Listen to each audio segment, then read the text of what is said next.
Hello everyone, welcome back to Eddie Style Channel. Today we will react together live to the upcoming congressional hearing about UAPs. I'm just pulling it up here on the screen. It's all live, no cheating. And yes, I don't think a friend of mine asked if I think that we're gonna see disclosure. I said absolutely not. We won't see disclosure, but we are coming close to it. And I think maybe during this Trump administration, we will actually be able to see disclosure. But we need to be careful with that because I think reality, as always, is much stranger than fiction. And I really, truly believe that there could be some really bizarre stuff that maybe we're not ready for. And, oh.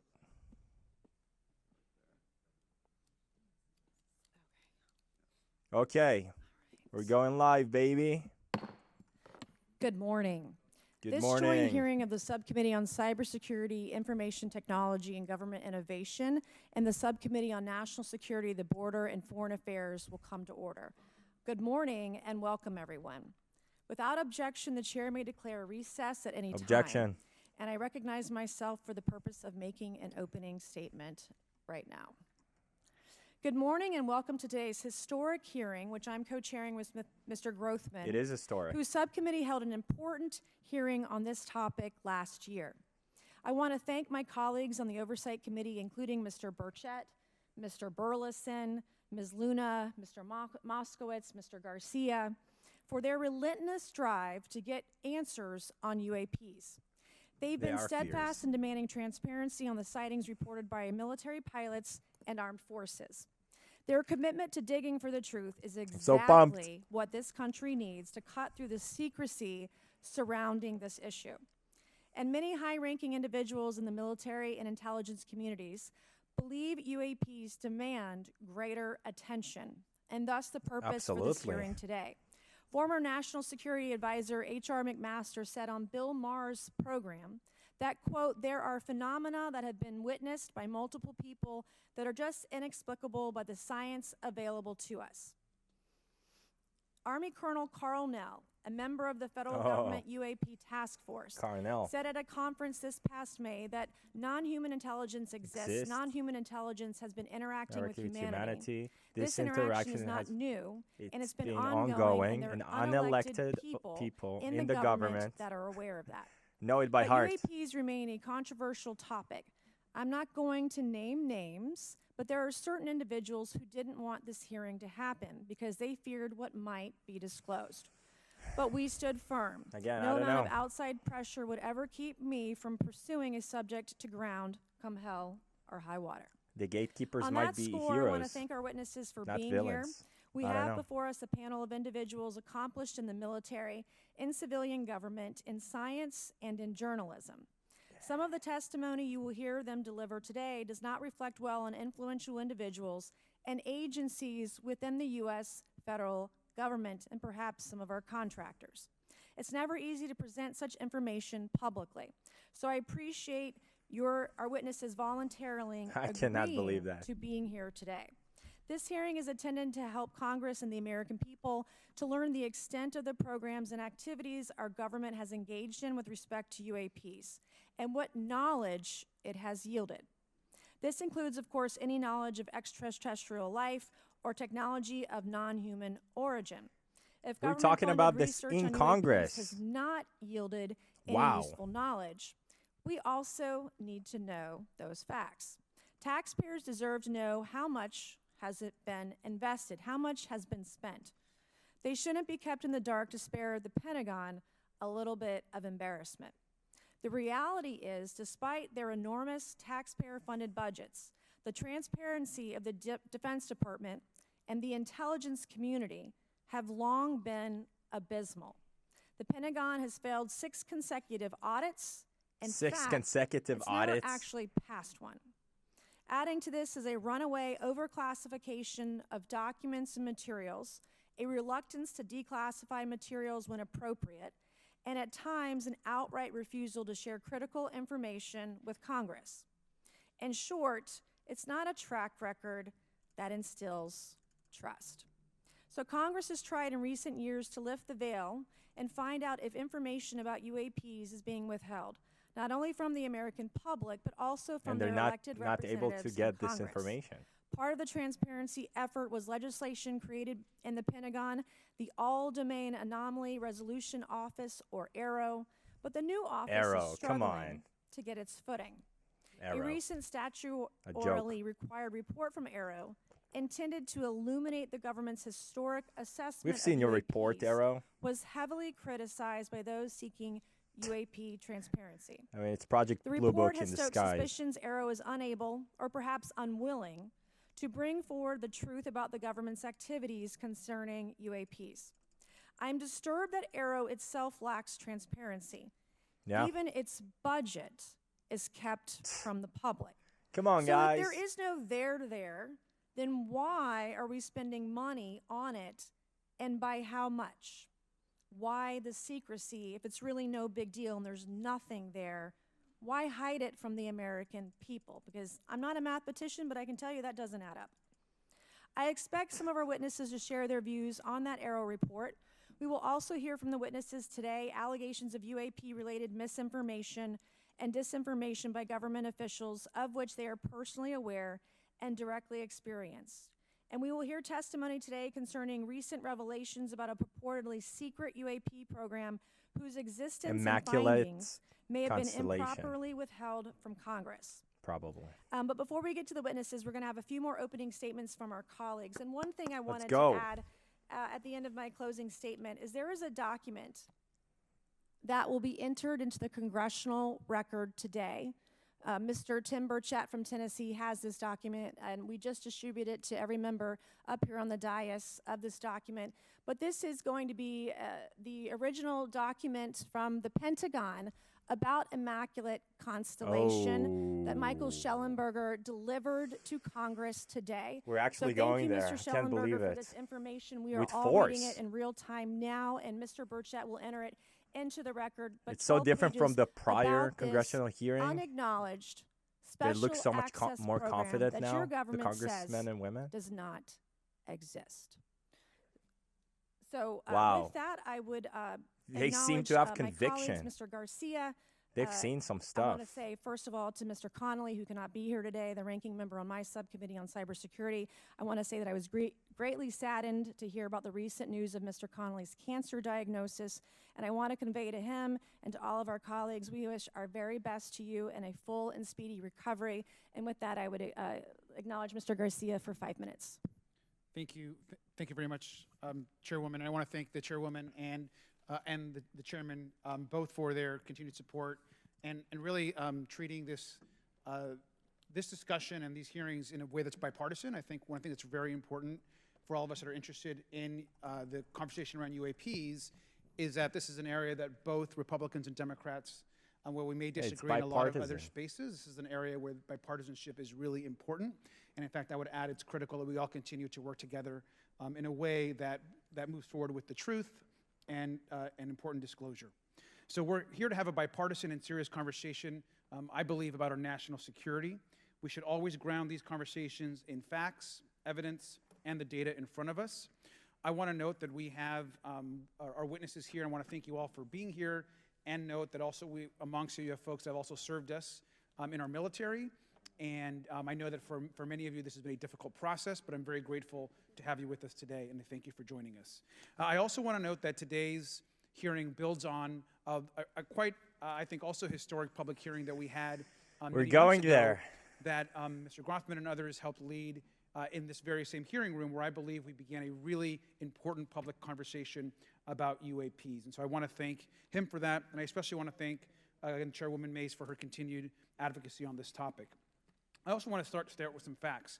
We know that there are objects or phenomena observed in our airspace, as our witnesses will testify, and also possibly in our oceans. In many cases, we don't know what they are, and this is, of course, why we're discussing UAPs. Now, the All-Domain Anomaly Resolution Office, AARO, has reported hundreds of UAPs that remain, quote, uncharacterized and unattributed, and which, quote, appear to have demonstrated unusual flight characteristics or performance capabilities and require further analysis. This is our own Aero office. Now, we shouldn't prejudge what they might be. I'm certainly not going to. We need evidence. But when we are detecting things and we know that we don't understand them, and this is worth investigating. Now, the American people have legitimate questions, and I believe it's critical that Congress should help address them. This is about the truth and science and facts. Now, transparency and faith in our institutions is vital in a good democracy. Now, I'm proud to say that this hearing will build on that important bipartisan work, and I want to thank everyone for being involved, including members of our committee. Now, in our last hearing in July, we heard testimony that a significant number of pilots of major airlines have witnessed UAPs as well, but have no real confidential way of reporting them to the government. We heard that commercial pilots who encounter UAPs may be hesitant to speak openly due to stigma or fear of retaliation. We also know that Aero has reported that, and I want to quote, that most reports still reflect a bias towards restricted military airspace, a result of reporting from military personnel and sensors present in such areas. And so the lack of ability for civilian pilots raises real safety concerns and limits our ability to understand UAPs. This is a particular piece of this conversation that I am very interested in. Now, our last hearing inspired us to introduce the Safe Airspace for Americans Act, joined by Chairman Grothman, Chairwoman Mace, and a bipartisan group of co-sponsors. I see some of our leaders from Safe Airspace for Americans Act here, and that would create a safe reporting for UAP process, which we want to continue to do. Now, members of both parties and senior officials in multiple administrations have now taken an interest in this issue. Mainstream media, in many cases, are beginning to take more of an interest in this issue, and we should all be proud to carry that work and build confidence for the American people. I believe we can always be more transparent. To me, this hearing and others are simply about the truth and getting to the facts of what these UAPs actually are. It's very important that we show that Democrats and Republicans in Congress can work together to cut through misinformation and look for a serious and thoughtful way to have the discussion in public. Many of us have also called for additional public hearings to discuss UAPs. This should be a topic that continues on throughout the Congress so that we can gather more information, data, and work with the relevant agencies to gather more information. Finally, I just want to add that those that are here on this dais, many of us have participated also in classified briefings as well, skiffs. And where we have also gained a lot That's of why they have so much information, conviction. I personally have. Like, look at them. With that information, we want to continue like they today's saw hearing, some and I thank real all of our stuff. witnesses for being here. And with that, I'd like to yield back. Thank you, Mr. Garcia. And I'd now like to recognize Mr. Grothman for a 5-minute introduction. Thank you. Good morning. I'd like to thank our witnesses for being here one more time. This is the chairman. A topic I've been interested in since 8th grade. I'd like to thank Ms. Mace for working with me on this topic and for making this a joint subcommittee hearing. Last year, the Subcommittee on National Security, the Border and Foreign Affairs held an historic hearing to understand the potential national security risk of unidentified anomalous phenomena, or UAPs. We heard from former Navy Commander David Fravor, who shared firsthand experience with a UAP engaged while on duty. That was in a the crazy Pacific. congressional hearing. We learned from David Gresh, a former member of the intelligence community, who revealed the supposed existence of secret government programs hidden from congressional oversight. Additionally, former military pilot Ryan Graves informed us of the limited ways in which the military and commercial pilots can report UAP sightings. Since that last hearing, I've led several briefings with government agencies to deepen my understanding with these issues. First, the Department of Defense Inspector General's Office informed us that the Department of Defense does not have a streamlined process for service members to report UAP activity. Since then, the Joint Chiefs have implemented standards for UAP reporting across the services. The Intelligence Community Inspector General informed us that whistleblowers often fear retaliation for reporting mismanagement of highly sensitive government projects or information. Finally, AARO has expressed to the committee that, like any other federal government agency, it's faced challenges in its establishment, specifically in hiring staff to manage UAP historical records and coordinating with other federal agencies. While these agencies have been helpful to us in understanding the challenges that come from collecting UAP data, none of them have been able to substantiate the claims made at this hearing last year by David Grush. Despite our committee members endlessly questioning these agencies inside and outside of a SCIF, I hope our witnesses today will be able to provide evidence and content that is worthwhile to our pursuits of eliminating government waste and increasing transparency. To help alleviate some of the roadblocks, I'm supportive of measures that were included in last year's National Defense Authorization Act to increase transparency and improve record-keeping measures when it comes to UAPs. But I believe there's still more work to go. I co-led the Safe Airspace for Americans Act with Ranking Member Garcia, which requires the Federal Aviation Administration to develop procedures to collect UAP data from civilian Common aviators. sense. Common sense. I look forward to working with members of Congress to see that this legislation and other UAP legislation crosses the finish line. I'm deeply alarmed by the reporting of the massive drone swarm that flew over Langley Air Force Base in Virginia last December. Langley is the home of the 1st Fighter Wing, which maintains half Drone of the swarm? F-22s in the U.S. Air Force inventory. Reports of this incident indicate these drones were roughly 20 feet long, flying more than 100 miles an hour at an altitude of over 3,000 feet. Yet the origin of these drones and their operators remains a So mystery. why do you call them drones? This incident and other sightings near They're not sensitive drones. military installations They're UAPs. highlights the complexity They're of the unidentified. UAP challenge facing our intelligence, defense, and homeland security committees. Whether these phenomena are the result of foreign adversaries developing advanced technologies or something else entirely, Look, we must they're take them open to it. seriously, investigate They're them thoroughly, open and assess to the their fact that it might be implications on something national else defense. entirely. The This is repeated amazing, UAP guys. sightings This is around absolutely sensitive military bananas. sites underscores the need for innovative defensive strategies beyond traditional measures. All the humans in the also world highlight the waited for this urgent moment, need for and we are updated lucky enough policies to to be address at this emerging moment. threats, as well as more effective interagency cooperation and intelligence sharing. However, none of this is going to be possible without transparency. For far too long, critical information about UAPs has been either classified or ignored, leaving the American public and key congressmen without clarity needed to make informed decisions. Declassifying reports and fostering a more open dialogue about UAPs will not only increase the public trust, but also encourage collaboration between government, the scientific community, and our allies. Quite frankly, there's been things that have been kept secret that is, I think, old enough that there is no reason it shouldn't be released, Deep regardless secrets. of any so-called Oh my you know, God. We got to find private, out. We're going to find out. information. A transparent approach will allow us to share insights, identify patterns, and develop new strategic defenses. As we continue to investigate these phenomena, we must do so with a mindset of protecting our country, advancing scientific discovery, and upholding the trust of the American people, who right now I don't think have trust, and it's just obvious. I don't have trust. We cannot shy away from the unknown, especially when the stakes are so high. I look forward to discussing these matters with the witnesses today. I'm hopeful we can learn from the testimony and come out of this hearing with actionable ideas to advance UAP transparency. Actually, the idea is just to say, in my mind, go back 15 years and everything has to be released.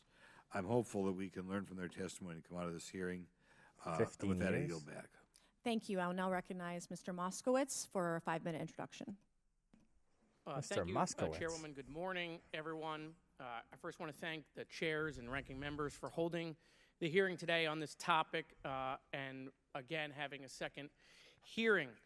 I want to thank the witnesses like this style. For coming forward today to share like this your style last expertise on congressional UAPs and the hearing need as to build well. trust through transparency. But first, I want to mention, you might be wondering why Chairman Comer has allowed me to be a ranking member today, but it's really only because our dear friend, Jerry Connolly, is not here.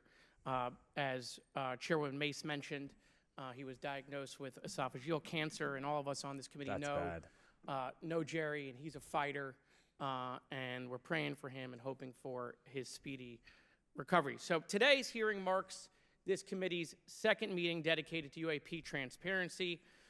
I was pleased, as I know all of us are, on the bipartisanship that existed in last year's hearing, and even though we can't talk about what happens in the classified settings, the bipartisanship that has existed You see, in they saw those some settings things with in the questions skiff members have asked. that made Last all year's of hearing them was a great example convinced of open dialogue about UAPs, and we must remain committed to sharing that information something's with the going American on. people. Just look at them. Look And how I they think talk. You see that commitment based on the people here and the commitment across the political spectrum. I personally have worked with multiple members of this committee, but I want to particularly thank and what they've seen Burchett, Mace, are Luna, and the Garcia top secret for working on materials on bipartisan pieces UAP. of There are legislation. more. There are In actually recent special years, access Congress has taken materials numerous where bipartisan they can steps get towards access to it. greater transparency. In 2022, in the NDAA, we created the All-Domain Anomaly Resolution Office to investigate unidentified flying objects. Following Aero, along with ODNI, released an unclassified report on UAP sightings. Of the 366 sightings included in the report, 171 remain uncharacterized, with some of these appearing to have 50%, demonstrated almost unusual 50%. flight characteristics or performance capabilities. That's a nice way of saying we don't want to tell you what they are. In March, Aero revealed a report on the historical record of U.S. government involvement with UAPs, which covered investigatory efforts going back from 1945 to the present day. Earlier this year, I joined Congressman Burchett to introduce the UAP Transparency Act, which would require the declassification of all documents related to UAPs with many other members of this All committee. documents? In Oh fiscal my year God. 2024, the NDA required the National Archives and Records Administration to establish the unidentified Brace yourself, anonymous people. phenomena records Brace collection. This yourself. collection will include digital copies of all unidentified UAP records that can be publicly disclosed. This commitment in transparency is vitally important, and unnecessary overclassification has led to a void of information, which has allowed theories over the decades to foster. When the American people and members of Congress ask, are reports of UAPs credible, we're met with stonewalling. We're met with responses of, I can't tell you. And in fact, we're met with people not wanting us to have hearings. We're met with people not wanting us to ask you questions. In fact, many of us were told not to ask some of you certain questions on certain topics. Can you believe that? In a time of heightened distrust Can you believe of our that? government institutions, I believe I don't more want to vilify those transparency people, though. is not only needed, They but might is be possible. heroes. I don't know. And obviously we can respect Might be crazier than national security limits. we're ready But we also for. have to provide our constituents with the information and oversight that they have tasked us for. As part of this, government agencies must maintain open lines of communication with members of Congress. And there are regular questions that Americans have. What are UAPs? Are they real? Are they ours? How has this technology been developed? How do they get funded? Right? And now we've seen this has gone from a long time ago where you could It's like discredit 80 years. people because it's some guy living in a Winnebago. You're able to see people now. These are pilots. These are Yeah. military. These are folks Even with astronauts. serious backgrounds. This has changed the face of this because now we have video. People will have questions. We know there are advanced technology programs. Almost 15 years ago, one of those came out of Area 51 to go Bob after Lazar? Osama bin Laden. And the only reason we know about that is because one of those helicopters was downed. Americans have questions about whistleblowers who have come forward to talk about retribution. And so the astronaut Edgar I Mitchell want to thank everyone said for that being they've involved seen today UFOs all the on time. trying to get more transparency. This has been bipartisan, went to the moon. bicameral, and as we get into a new administration, the president-elect has talked about opportunities to declassify information on UAPs, and I hope he lives up to that promise. And with that, I yield back. Okay, thank you, Mr. Moskowitz. And All I would right. now, Let's committee go. staff, They are go ahead and I'll pumped. Do it to enter into the congressional record. These Congress this people are 12-page pumped. document that Michael Shellenberger brought today that describes the Immaculate Constellation Oh my government goodness. program. So we will do that now. Every member Let's up talk here has about a it. copy of it. The first section talks about the unacknowledged special access program called Immaculate Constellation. Special and access. The second section Special about, access is USG imagery, above intelligence, top secret and access. Representative Luna just told me if I Basically, say Immaculate they cannot get Constellation, access to I'll it. be on some list. Maybe a FISA warrant, so come at me, bro, I guess. But Come at me, bro. Although Congress has the Without authority objection, by the entered in the Constitution record. to oversee the All military, right, so but they can next get we will access to that. introduce our witnesses for today's hearing. Thank you so much for being here. Our first witness is retired Rear Admiral Tim Gallaudet, who retired from the U.S. Gallaudet. Navy and is now the Chief Executive Officer at Ocean STL Consulting. Our second witness is Mr. Lou Elizondo, a former Woo! Department of Defense official and author of a recent bestseller book about UAPs. A true hero. Our third witness Lou is Elizondo, Mr. a Michael true hero. Shellenberger, founder of the newsletter Public and author of a recent journalistic piece Great about journalist. special access programs, including one widely identified as Immaculate Constellation. I swear the staff wants me on a list. Okay. And our last witness today is Mr. Michael Gold, a former NASA official who was He's an also a interesting member one. of the NASA UAP Independent Worked at Study Bigelow Team. Aerospace for Welcome 12 everyone. years. We are pleased to have you today. I'm sure he Pursuant knows to some Committee stuff. Rule 9G, the witnesses will please stand and raise your right hands. This is where it gets real. Okay. Do you solemnly swear to affirm that the testimony that you are about to give is the truth, the whole truth, and nothing but the truth, so help you Look at God? Ryan Graves in the background. Let the record show that the witnesses Right all here. answered in the It's a affirmative. pilot. We appreciate all of He you was a being here witness today and look forward at to the your last testimony. congressional hearing. Let me remind the guy. witnesses that we have read your written statements and they will appear in full in the hearing record. You guys may be seated. Please limit your oral statements to 5 minutes. As a reminder, please press the button in front of you so the microphone is turned on so that everyone in the room, members included, can hear you. When you begin We're to speak, doing the it. light in front of you will turn green. After 4 minutes, the light will turn yellow. When the red I light can't. comes on, your 5 minutes has expired, and we would ask that you please wrap it up. So I will first recognize Rear Admiral Gallaudet to please Okay. begin An your opening oceanographer, remarks. 32 years Thank you, at the Chairwoman Navy. Mace, Let's do it. Chairman Grothman, Ranking Members Connolly and Garcia, and members of the committee. Thank you for this opportunity to testify today regarding Unidentified Anomalous Phenomena, or UAP. Confirmation that UAPs are real came to me in January of 2015 when I was serving as the commander of the Navy Meteorology and Oceanography Command. At the time, my personnel were participating in a pre-deployment naval exercise off the U.S. East Coast.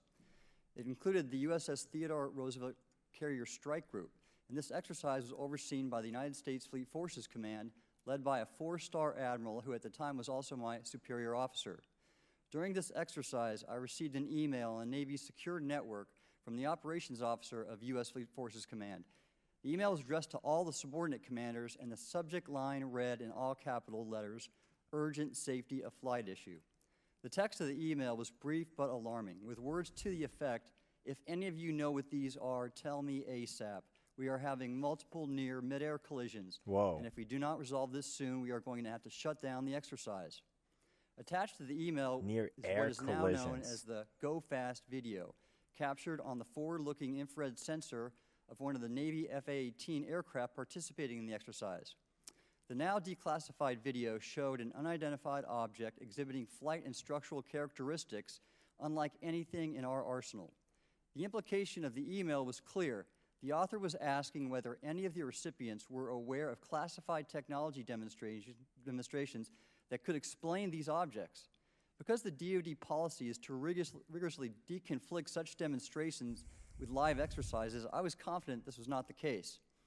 The very next day, that email disappeared from my account and those of the other recipients Disappeared. without explanation. Moreover, the commander of Fleet Shady. Forces Command and the operations officer never discussed the subject. It's Even like taboo. during weekly meetings specifically designed to address issues affecting exercises like the one in which the Theodore Roosevelt Strike Group was participating. This lack of follow-up was very concerning to me. As the Navy's chief meteorologist at the time, I was responsible for reducing safety of flight risks. Yet it appeared to me that no one at the flag officer level was addressing the safety risk posed by UAPs. Instead, pilots were left to mitigate these threats on their own without guidance or support. I concluded that the UAP information must have been classified within a special access program managed by an intelligence agency. That is a compartmented program that even senior officials, including myself, were not read into. Last year's UAP hearing before this oversight committee confirmed that UAP-related information is being withheld from senior officials and members of Congress. And just this week, I learned from former DoD official Chris Mellon that satellite imagery of UAP from a few years ago still has not been shared with Congress. Equally concerning, They're just last year's concealing UAP it. hearing also revealed that elements of the government are engaged in a disinformation campaign to include They're doing a good personal job to attacks conceal designed it, by the way. discredit UAP whistleblowers. Having props never to them. signed a non-disclosure agreement regarding UAPs, and now as a private citizen, I've become an advocate for greater UAP transparency from the government. The continued overclassification surrounding UAPs has not only hindered our ability to effectively address these phenomena, but has also eroded trust in our institutions.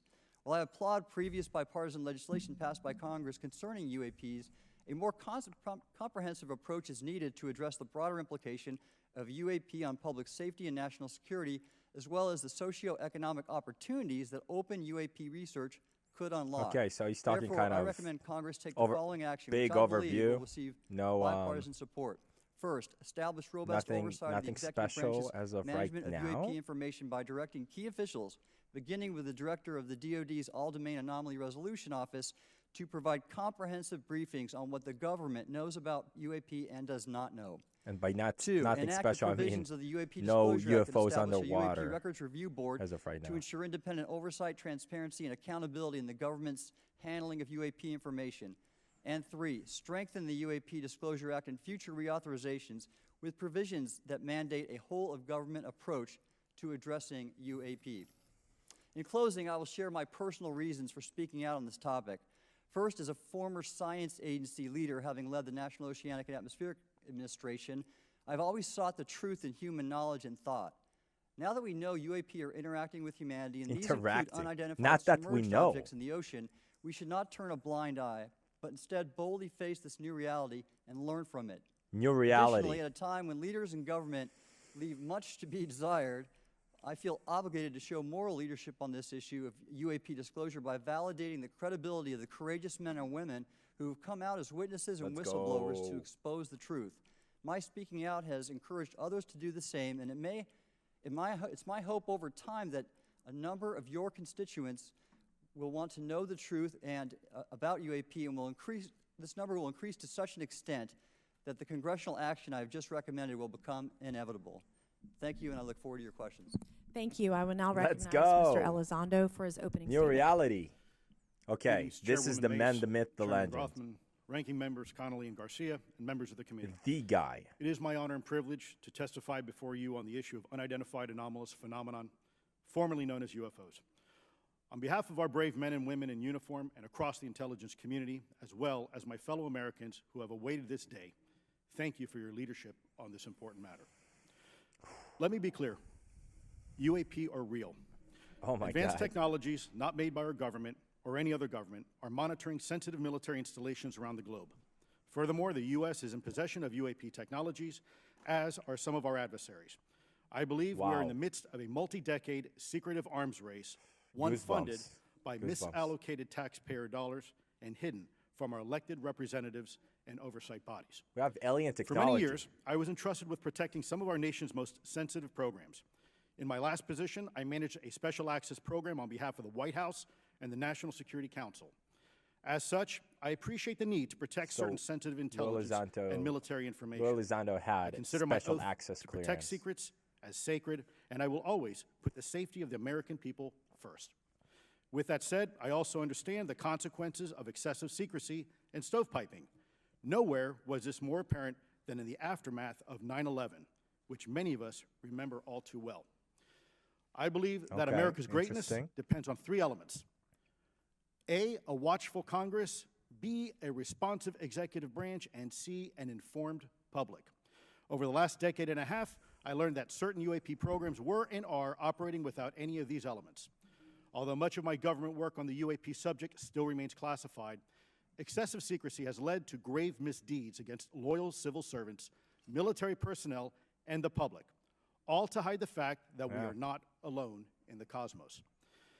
A small cadre within our own government involved in the UAP topic has created a culture of suppression and intimidation that I've personally been victim to, along with many of my former colleagues. This includes unwarranted criminal investigations, harassment, and efforts to destroy one's credibility. Can you imagine? Most Americans would be shocked to learn that the Pentagon's very own Public Affairs Office openly employs a professional psychological operations officer as the singular point of contact for any UAP-related inquiries from citizens and the media. This is unacceptable. Many of my former colleagues and I have provided classified testimony to both the Department of Defense energy. and It's the gotta be Intelligence crazy. Community Inspector General, and many of us have subsequently been targeted by this cabal with threats to our careers, our security clearances, and even our lives. Our lives. This is not hyperbole, but a genuine fact, and this is wrong. This To is fix nuts. these problems, I propose 3 principal actions. First, Congress and the President should create a single point of contact responsible for a whole-of-government approach to the UAP issue. Currently, the White House, CIA, NASA, the Pentagon, Department of Energy, and others play a role, but no one seems to be in charge, leading to unchecked power and corruption. Second, we need a national UAP strategy that will promote transparency and help restore the American public's trust at a time when the public's trust is at an all-time low. We're This actually strategy there. should include a whole-of-government approach, including the academic and scientific communities, the private sector, and our international partners and allies. Third, Congress should create a protected environment so whistleblowers desperate to do the right thing can come forward without fear. As it currently stands, these whistleblowers suffer because of stigma, a code of silence, and concerns No about stigma retaliation. is allowed These whistleblowers anymore. should be encouraged to come forward in ways that protect them against any forms of retaliation. Policies and procedures should ensure that protection, and for those who refuse to cooperate, it is up to the members of this committee and the other lawmakers to wield their subpoena power against hostile witnesses and prevent additional government funding to those UAP efforts that remain hidden from congressional oversight. In closing, we as Americans have never been afraid of a challenge. In fact, we thrive on them, whether it's eradicating polio or going to the moon.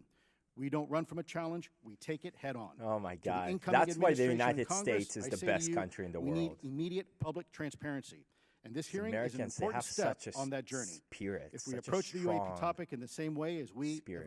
as Americans, have met other challenges, we can restore our faith in our government institutions. Together, we can usher in a new era of accountable government and scientific discovery. I believe that we as Americans can handle the truth. And We're I on also the believe verge the world of something deserves the truth. crazy, Thank people. you, Brace yourself. esteemed members of Congress, for your time today. It is profoundly appreciated by many. Thank you. Let's I ask go. unanimous consent for Representatives Ogles of Tennessee and Boebert of Colorado to be waived onto the subcommittee for today's joint subcommittee hearing for the purpose of asking questions. Without objection, so ordered. I would now like to Objection. recognize Mr. Schellenberger for his Okay, introductory remarks. Schellenberger. Let's hear from him. Chairwoman Mace, Chairman Grothman, Ranking Member Connolly, like him a Ranking Member lot. Garcia, members of the subcommittees, thank you for inviting my testimony. One of Congress's most important responsibilities is oversight of the executive branch in general and the military and intelligence community in particular. Unfortunately, there is a growing body of evidence that the U.S. government is not being transparent about what it knows about unidentified anomalous phenomena, and that elements within the military and the IC are in violation of their constitutional duty to notify Congress of their operations. President-elect Donald Trump and former President Barack Obama have both said that the government has information about UAPs that it has not released. That's true. There are other explanations for UAPs than that they represent a new form of life or non-human life. Current dominant alternative theories, including those put forward by Aero, are that UAPs are some kind of natural phenomena we don't yet understand, like ball lightning or plasma. They could also be part of some new U.S. or foreign government weapons programs, such as drones, aircraft, balloons, CGI, hoaxes, or birds.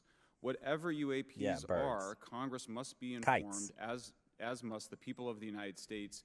We have a right to know what UAPs are, no matter what they are. However, we now have existing and former U.S. government officials who have told Congress that Aero and the Pentagon have broken the law by not revealing a significant body of information about UAPs, including military intelligence databases that have evidence of their existence as physical craft.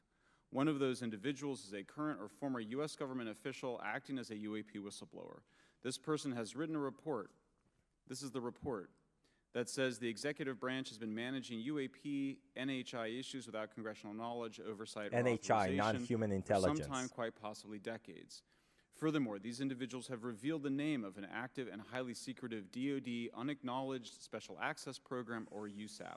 The source of that document told me, that the USAP is a strategic intelligence program that is part of the U.S. military family of We're biting from the highly apple of knowledge in again, various aspects of the from UAP the forbidden problem. fruit. The new UAP about whistleblower to bite claims that from the it U.S. again. military and IC database includes videos and images taken using infrared, forward-looking infrared, full-motion video, and still photography.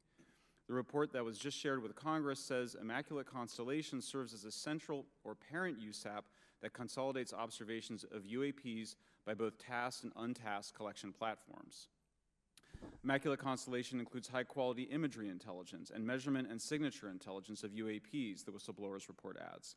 The sources of this intelligence are a blend of UFOs. directed I'd and like to see incidental that. collection capacities, capabilities, positioned in low Earth orbit, the upper atmosphere, as well as military and civilian aviation altitudes and maritime environments. They're everywhere. The report to Congress details in detail various UAPs, including spheres, orbs, discs, saucers, ovals, triangles, boomerang, arrowhead, and irregular organic. Bunch of shapes. The report describes various incidents found in the human intelligence databases. One involved orbs surrounding and forcing an F-22 out of its patrol area. In another incident, the crew of a Navy aircraft carrier watched a small orange-red sphere rapidly descend from a high altitude of 100 to 200 yards directly above the flight deck of the CVN, or aircraft carrier. The orbs are very common. Since my reporting on this Immaculate Constellation last month, another source came forward who told me that they saw a roughly 13-minute-long, high-definition, full-color video of a white orb UAP coming out of the ocean approximately 20 miles off the coast of Kuwait. It was filmed from a helicopter. Then halfway through the video, the person said the orb is joined by another orb that briefly comes into the frame from the left before rapidly moving again out of the frame. The person discovered the video on SIPR, the Secure Internet Protocol My router goodness, network, we don't know which anything, the huh? DoD uses to transmit classified We information. might have bases under our oceans and we don't even know. A leading UAP researcher who utilizes the Freedom of Information Act to find out what the government knows, John Greenwald, told me last year that the U.S. government had been increasingly denying his request for UAP information. He has been doing FOIA requests for 27 years and has an archive of 3 million pages. Whoa. The government has for decades denied any interest in UFOs, he told me, but the documents that he has assembled show that behind the scenes, it was a completely different story. Contrary to the hopes of many advocates of transparency, the government has been restricting more information since the leak of 3 UAP videos in 2017. The DoD organization Aero has been labeling many documents with a B7 exemption, which Greenwald says does not make any sense. They're stating that anything Aero does is involved in law enforcement investigation, which allows Aero to not release it. Greenwald says that the DoD has denied the existence of Aero, UAP the new and department, ATIP-related records on multiple occasions, 3 years only old. to acknowledge them after an appeal was filed.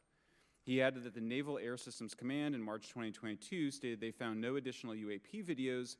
It seems strange that they had 3 and only those 3, but other requests had been filed by the Black Vault, that's John Greenwald's group, to seek out more places UAPs might be hiding. Then in September 2022, the Navy admitted that the UAP-related videos and photographs existed, but denied the request in full for their release, saying that the requested videos contain sensitive information that are classified and exempt from disclosure. The DoD will deny things on a Monday and then admit to it on a Friday, said Greenwald. He said the government can and does release videos that protect secret methods of capturing it. They fall back on the sensitive platform excuse a lot, he said. However, the on-screen information can be blurred and scrubbed. The metadata can be removed. I'll show you this example here. This is a presentation from the UATP task force. This is completely absurd. It's nuts, this level of censorship, of redaction on a document. Oh, they It shows just the black out redaction everything? Of how many reports they've collected, for how many years. 2 of the 3 potential explanations are blacked out. The Pentagon, the intelligence community is treating us like children. It's time for us to know the truth about this. I think that we can handle it. Oh my Thank you very God. much. You really think so? Thank you. I would now like to recognize Mr. Gold Okay. for 5 minutes. My Gold, let's do it. Let's Thank hear you, what he has Chairwoman to Mace, say. Chairman Groffman, Ranking Members Connolly and Garcia. These are just the Representative opening Moskowitz, statements, yeah? And distinguished members of both subcommittees.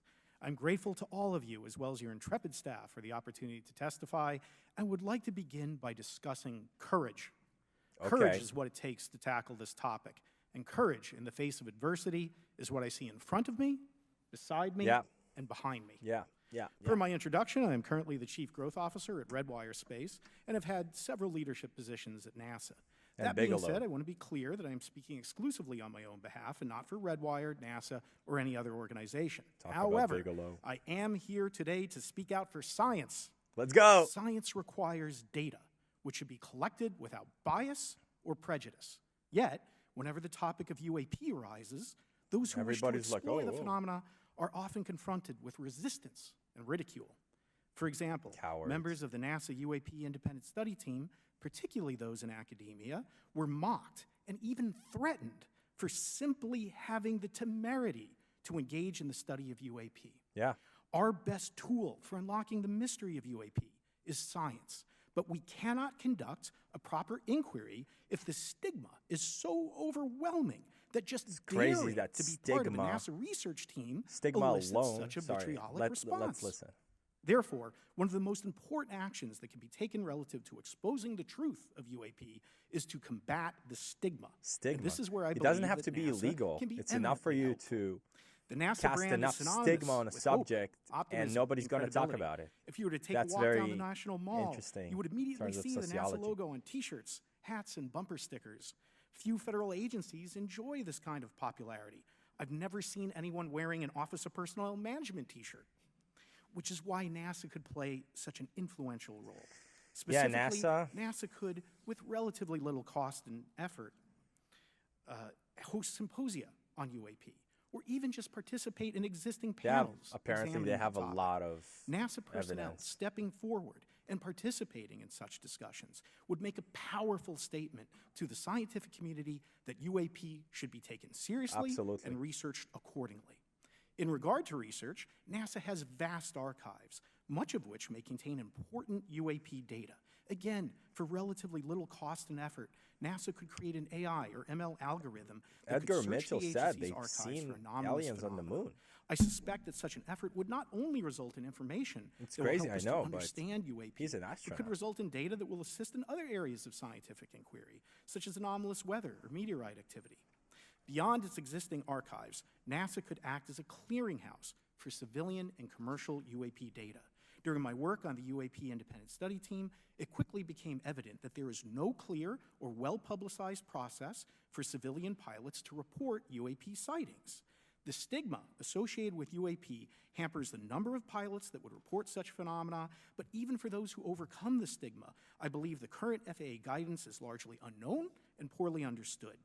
In order to effectively collect UAP data, the independent study team recommended the use of NASA's Aviation Safety Reporting System, or ASRS.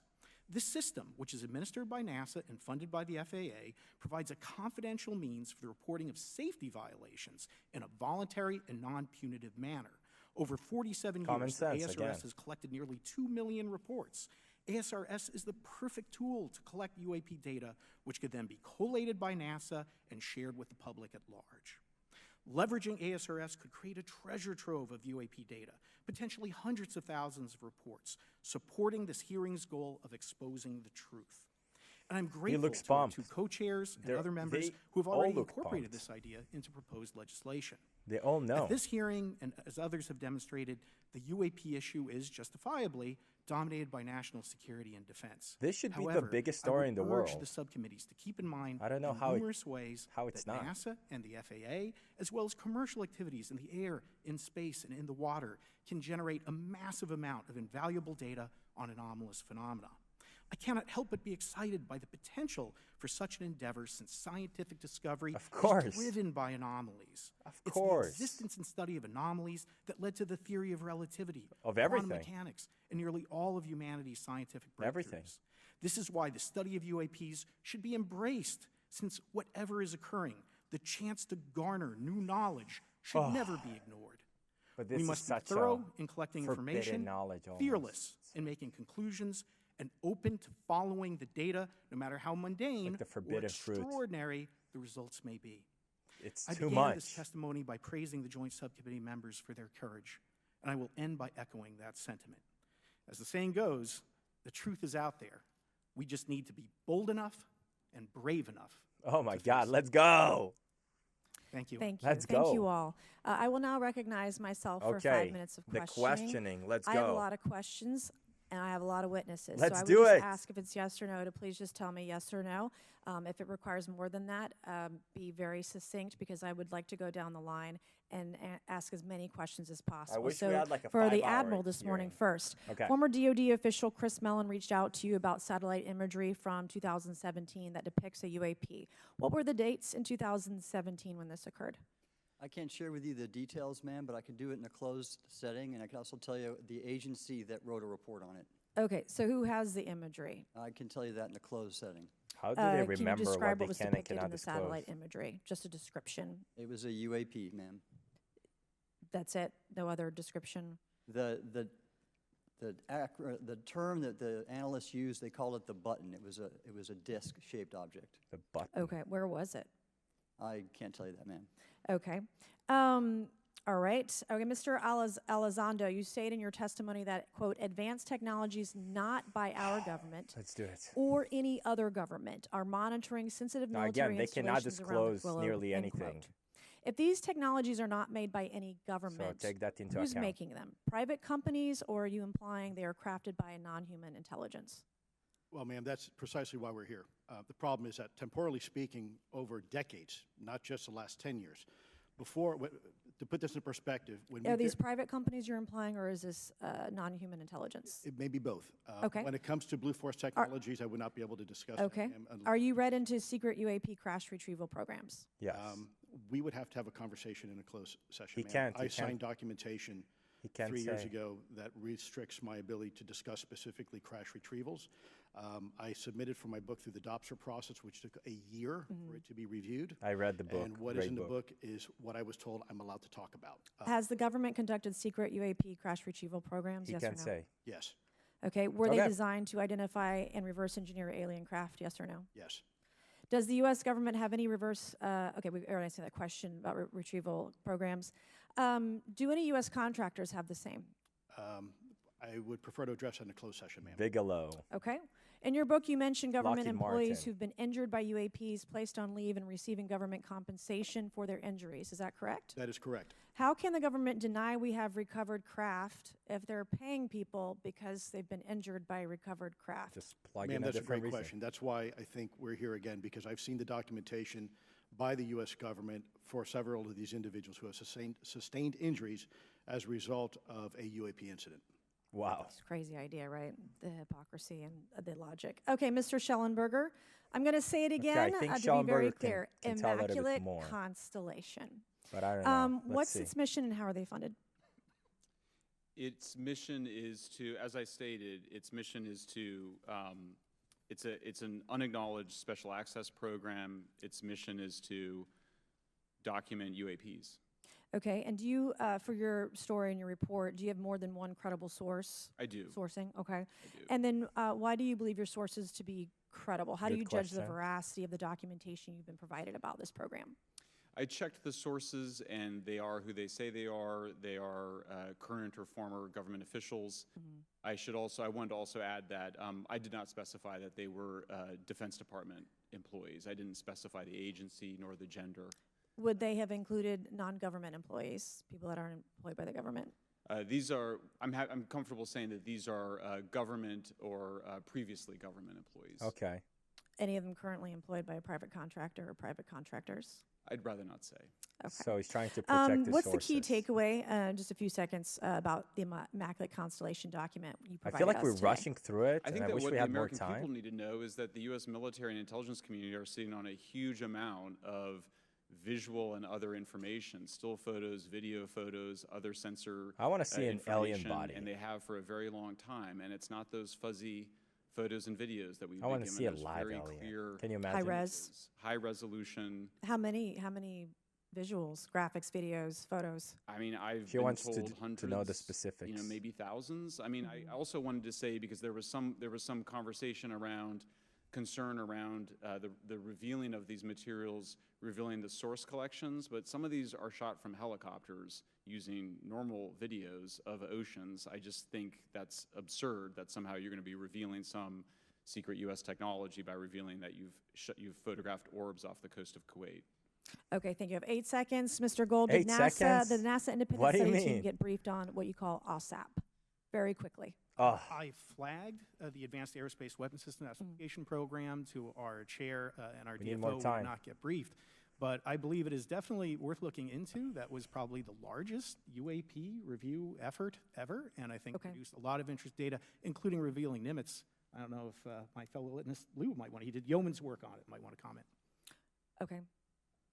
All right, I'm going to turn to Mr. Moskowitz, who will be Okay. recognized for 5 minutes of it's questioning. only 5 minutes Thank each. you, Madam and they have Chairwoman. 4 witnesses. So, Mr. Gold, you gave a whole That's diatribe nothing. for a couple of minutes about But that's a start. UAPs, science, data collection, stigma.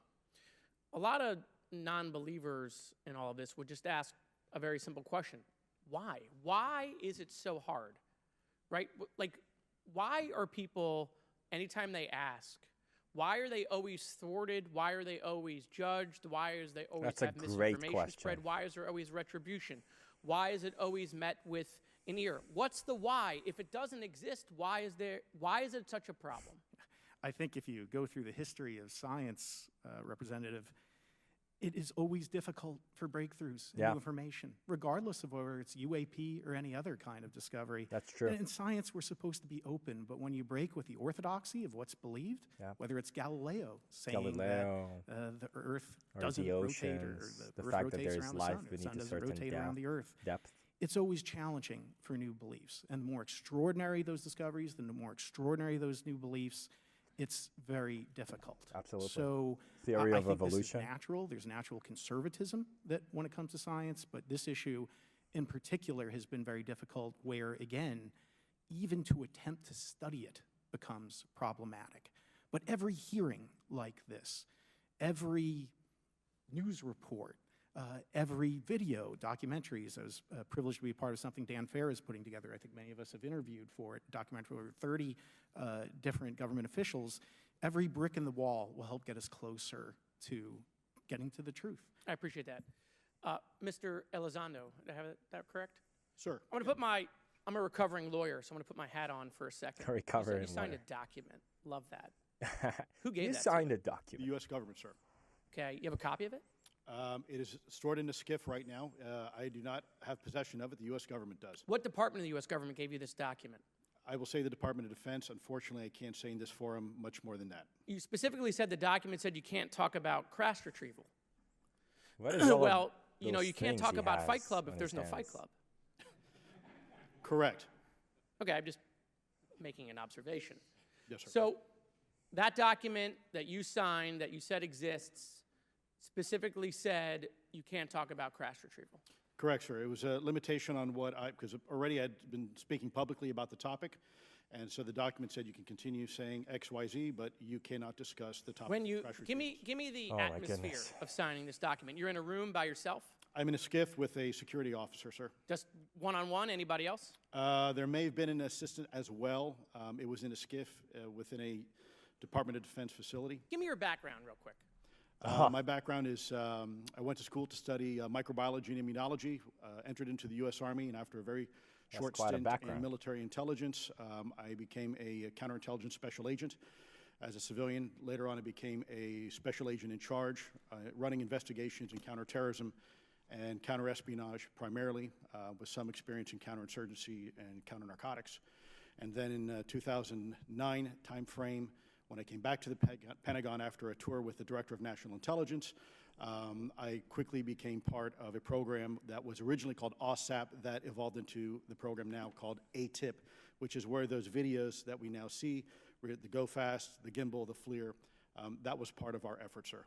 Right. So you're not some conspiracy theorist. You actually have a So legitimate for those who background. don't know, Well, SCIF sir, I'm certainly not a is conspiracy theorist. sensitive, I'm fact-based, just a compartmented, facts So when you're in this room, Information I want to paint the facility. picture of everybody. You're in this room, you're by yourself, you're in a sensitive, skiff, you're handed a document. How compartmented long is the information document? facility. It's about a page front and back. So basically, you have some things they call trigraphs, which I cannot, again, talk to. How long were you given to sign the document? As long as I needed, sir. And what if you didn't sign it?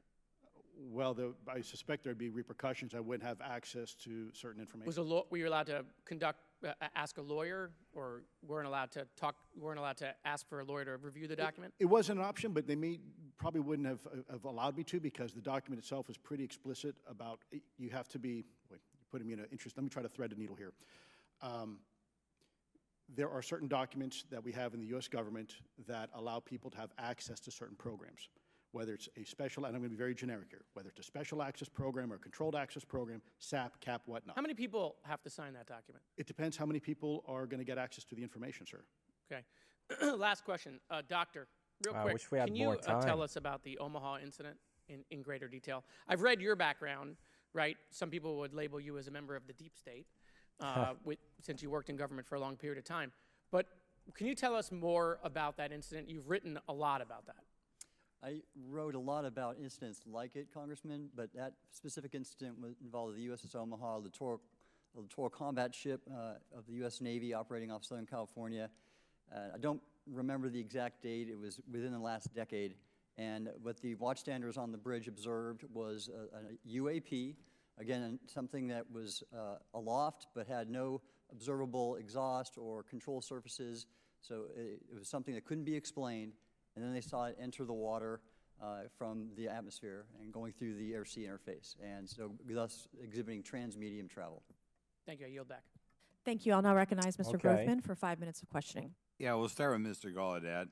Okay. During a previous UAP hearing, So far, nothing too Navy crazy. Commander David Fravor discussed the TikTok object engaged in 2004. Are you familiar with the incident, the TikTok incident? Yeah, of course. Yes, sir. That's almost 20 years ago, right? Yes, sir. It's been said Very that more famous videos, incident. documents, and reports related to this incident. Do you believe the information regarding the TikTok incident should be available to all members of Congress? And in your expertise, what reason would the Department of Defense possibly have for not releasing information that's over 20 years old? Thank you, Congressman. I don't think there's any good reason to withhold information and important data, especially of national security concern, from Congress. What would they say? I will speculate, sir, that they don't want to share that kind of information because it reveals weaknesses in our ability to monitor and protect our airspace. Okay. In your written testimony, you claim last year's UAP hearing before this Oversight Committee confirmed that UAP-related information is, well, it's not only being withheld, but that elements of the government are engaging in a disinformation campaign to include personal attacks designed to discredit UAP whistleblowers. Could you elaborate on that statement a little? Yes, sir. Earlier this year, I met with the DoD's All-Domain Anomaly Resolution Office, and what I thought would be a 90-minute meeting just to meet with leadership turned out to be an hours-long influence operation on me, where they attempted to convince me of the validity of the very flawed and error-ridden historical records report. In addition, they try to influence him to have change me his mind. question very valid UAP reports like the Tic Tac incident. And even coming Pathetic. to Pathetic. stating possibly that the Tic Tac was American technology. And then, of course, if you ask David Fravor or Alex Dietrich, the two witnesses, they were convinced it was otherwise. And then, and they also cast discredit on various UAP whistleblowers and witnesses to They are part of the question deep their state. validity and credibility as witnesses. Okay. We'll go to Again, Mr. I don't want to vilify them Elizondo. too much. We got Maybe, that right, or not, at least maybe it's they're right. actually doing us a favor. You're I don't familiar know. with the recent drone incursion over Langley Air Force Base? Yes, sir. Why do you The call it owners of drones? these drones remain unclear. The U.S. military has not been able to give us in Congress an answer. Given your experience with the Department of Defense and the intelligence community, how frequently are UAP sightings over military installations? And Very secondly, frequent. I suppose hypothetically you could have incursions over just, say, regular airports. Is it obvious these incursions are more likely over Yeah, especially military nuclear facilities than facilities. just a random airport out there? Yes, sir. There's definitely enough data to suggest that there is certainly some sort of relationship between sensitive U.S. military installations, also some of our nuclear equities, and also some of our Department of Energy sites. There is a long historical record that some of your colleagues may have, documentation that demonstrates this. This is not a new trend. This has been going on for decades, and that information's been obfuscated, unfortunately, from folks like you in this committee. And I think that's problematic because ultimately, at the end of the day, we have a significant situation here. We have something that can enter into U.S. airspace completely with no attribution. And how long has this been going on? Sir, decades. And there's information that will Decades. hopefully be entered into Decades. the record. Think and of any decades and possible decades. reason why they can't release any information they have on something, say, 15 or 20 years old. Sir, if I could echo my colleague here, Admiral Gallaudet, I think one of the big issues that we have in the intelligence community, Department of Defense, is we don't want to broadcast any potential vulnerabilities or weaknesses in our national defense systems. Oh, come or on. our We had a intelligence collection platforms. Chinese spy Therefore, balloon when over you the have U.S. for like a conversation week. where you address a problem for which there is no solution, it makes What? that a very uncomfortable That was conversation. very well Okay, we'll switch broadcasted. to Mr. Shellenberger. The primary reason you're here today is because you published an article on the news publication that you own called Public, right?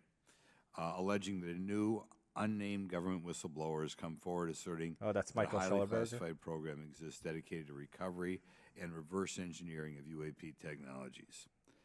What can you give us what specific evidence you have or that your source provided you to substantiate the claims about the existence of the Immaculate Constellation program?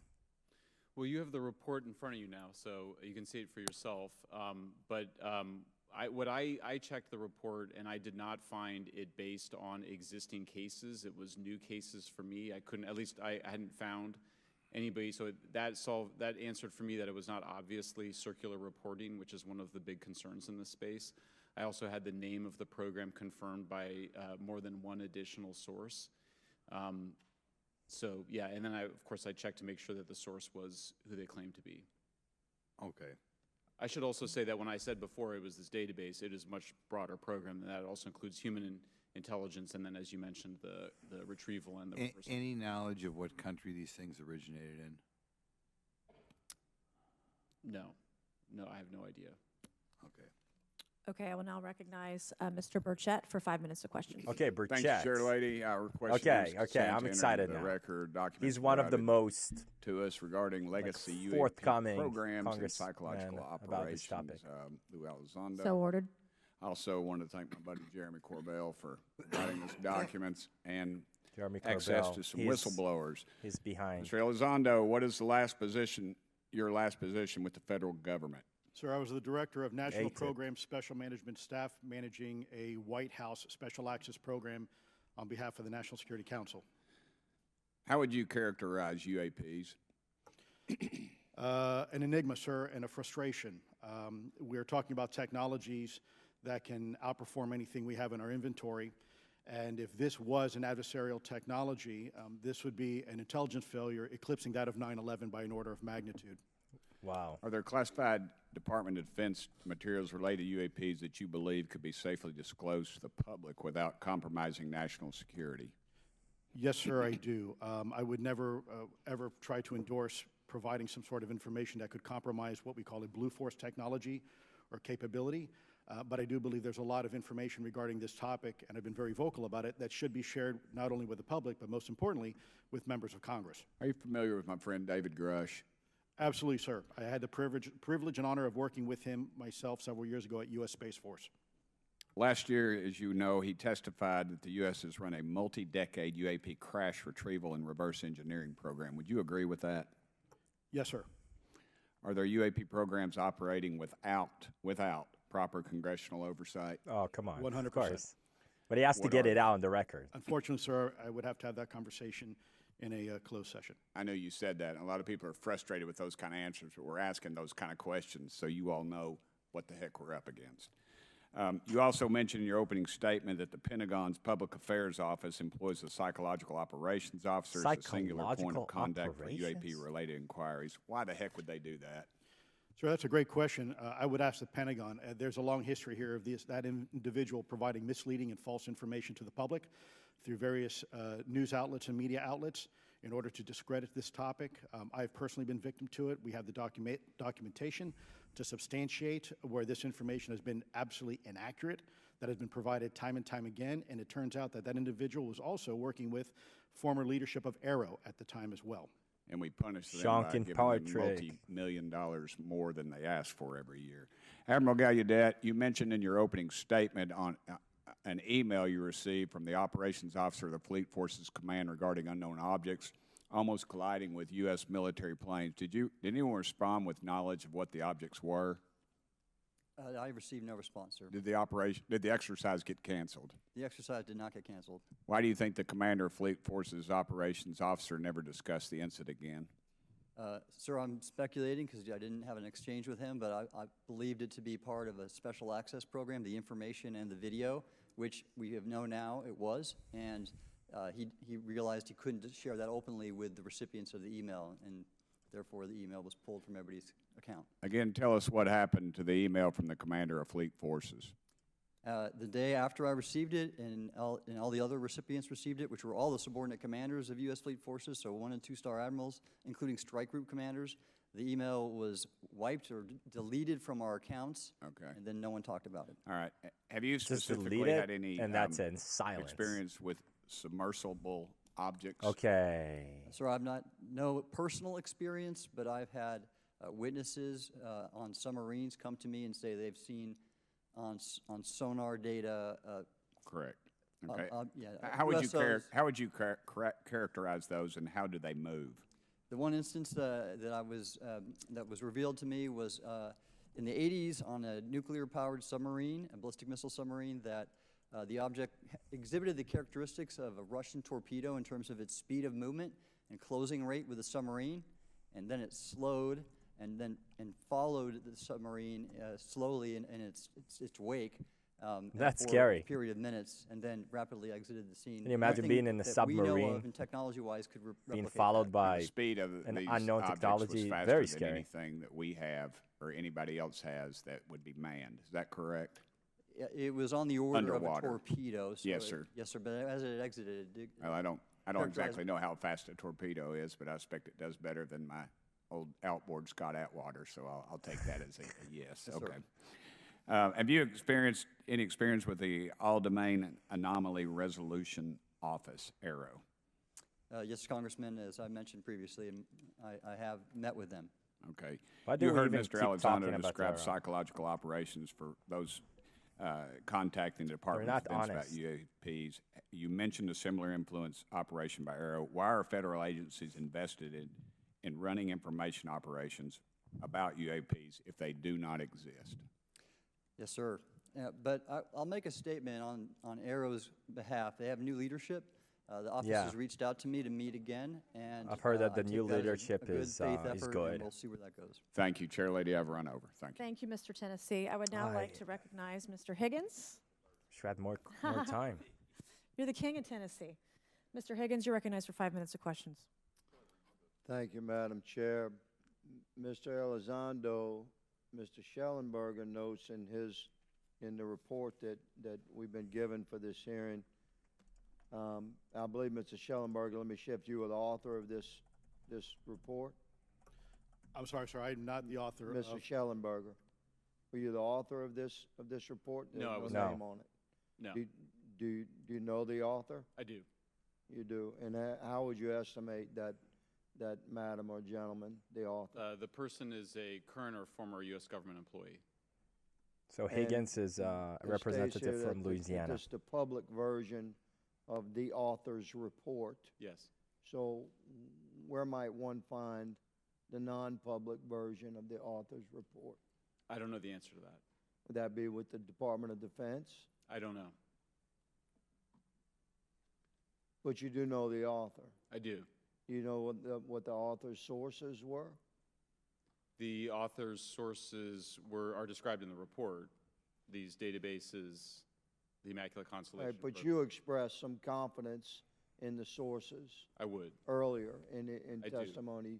You expressed confidence. So do you know those sources? I do. Are they within the Department of Defense? I can't say. You can't say or you won't say? I won't say. Okay, why not? Because I protect my sources, and I think the reason. But you're not naming them. It's a big department, but many of us on my side of the aisle would say it's far too big. So you're talking about the Department of Defense, sources from within the Department of Defense? I'm not Okay, that's willing interesting. to reduce the Okay. potential universe of where my sources might be. Okay, moving on. In Yeah, this so that's why he's report, trusted Mr. with Elizondo, whistleblowers. For reference, But we need more information. several types of allegedly alien craft or possibly alien craft or unknown aerial phenomena, what we used to call UFOs, are described. Spheres and orbs, discs and saucers, oval or tic-tac, triangular shape, boomerang and arrowhead, and irregular or organic. Mr. Elizondo, does that summarize to you the types of craft that we're discussing today? Sir, that is a general morphology, historically speaking, of many UAP. So It's not exhaustive list. those descriptions are very different craft.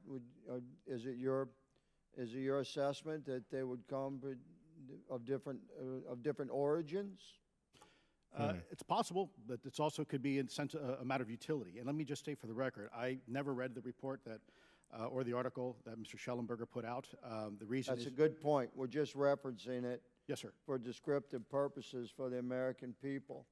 Mr. Shellenberger, in this report, it's striking to me that regarding the descriptions of experiences with these various craft, several of them include biological effects and several do not. Are you familiar with what I'm talking about? Yes. Okay, so spheres and orbs, triangular craft, and irregular or organic craft include some descriptions of biological effects, including feelings of unease, electronic device malfunctions, long-term psychological effects such as anxiety or insomnia have been noted, feeling of being watched, a shared awareness with the triangle craft, and under the irregular and organic craft, biological effects include physical sensations of warmth or cold and unexplained smells and psychological distress. So these are very specific descriptions of the reactions of human beings, which allegedly have been noted from a study here, a report. All of those experiences would have been described by the sources that the author used.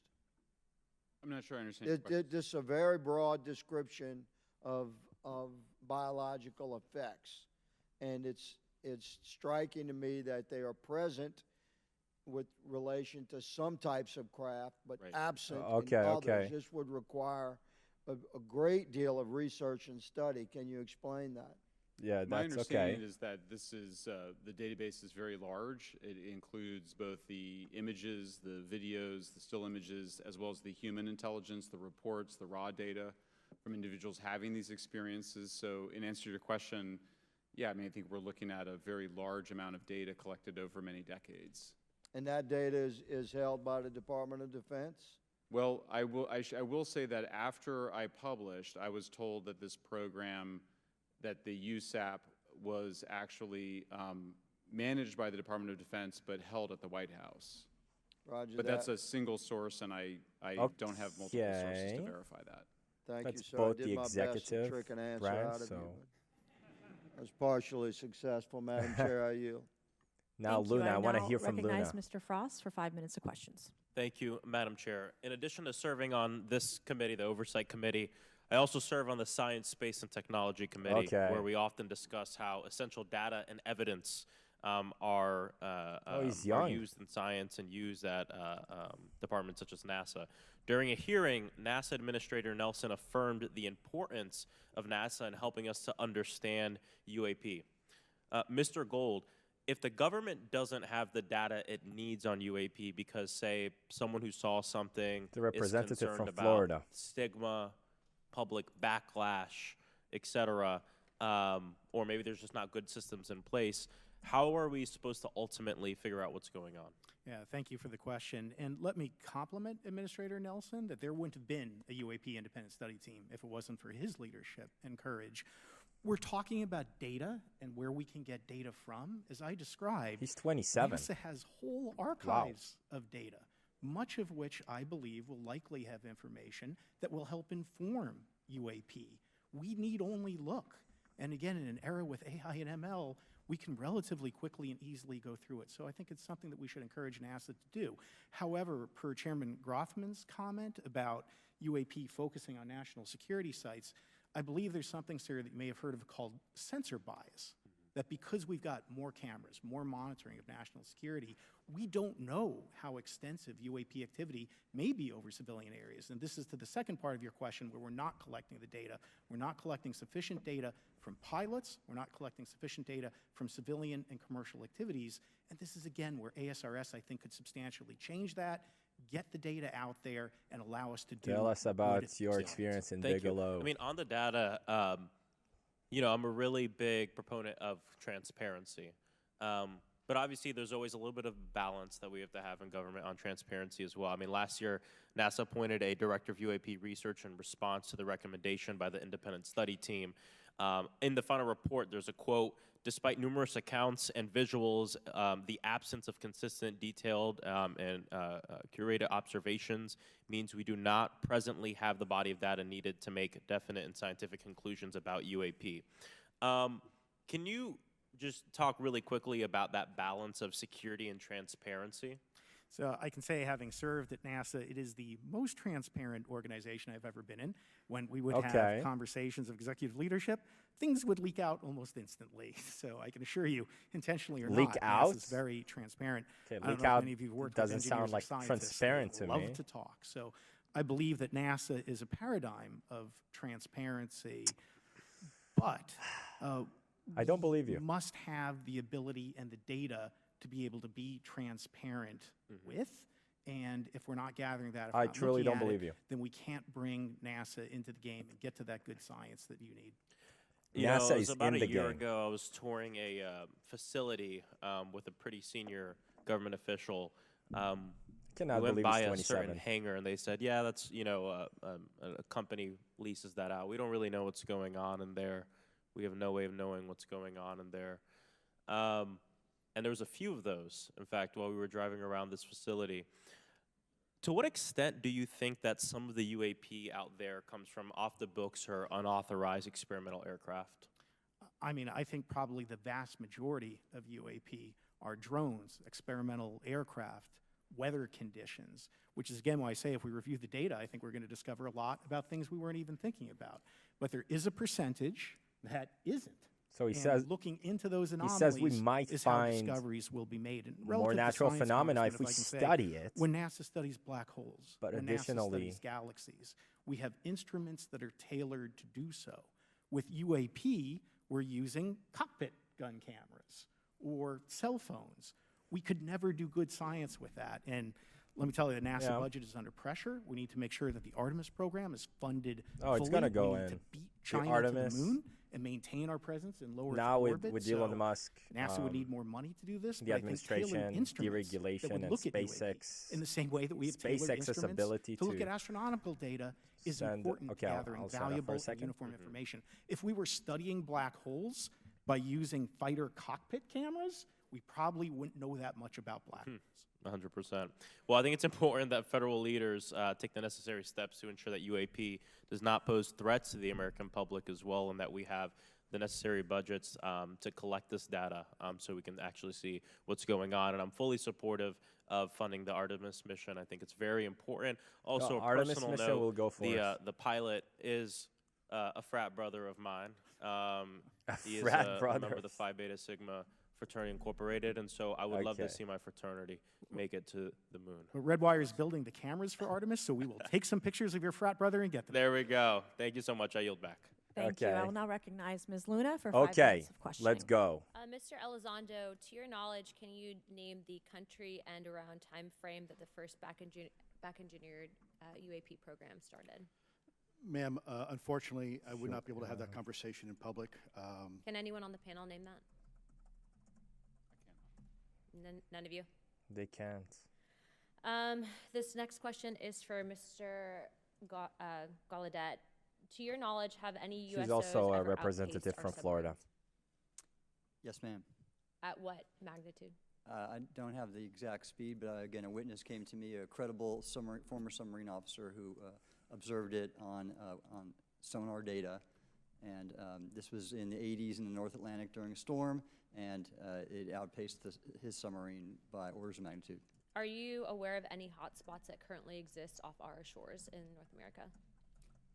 Not with sufficiently credible data, ma'am. Okay, we've heard reports of there potentially being hotspots, maybe entry and exit points. Have you heard of any of that? I Oh, have not, ma'am, but yeah. my colleague here, Mr. Elizondo, does discuss some USO activity that he's observed in certain DoD databases. Mr. Elizondo, in regards to these aircraft being piloted by whatever they might be, non-human biologics, would you agree that it's likely that they are being piloted by some mind-body connection? Mind-body I think connection. it is safe to presume here that they are being intelligently controlled because some cases seem to anticipate our maneuvers, and in other cases they seem to know what you're going to do. I came across an email where the word "stalked" was used in a very secure email between Navy officers discussing their ships being pursued by a UAP. In our previous panel, we had Grush, and he had testified to say that some of these were interdimensional beings. Can you speak on that at all? Potentially, he said. Ma'am, I'm not qualified, certainly as a scientist or otherwise, to speculate points of origin. I looked at everything from a scientific perspective. They seem to appear and reappear. If you look at, for example, instantaneous acceleration, which was one of the observables of the program that I belong to, ATIP, the human body can withstand about 9 G-forces for a short period of time before you suffer negative biological consequences, blackouts and ultimately redouts and even death.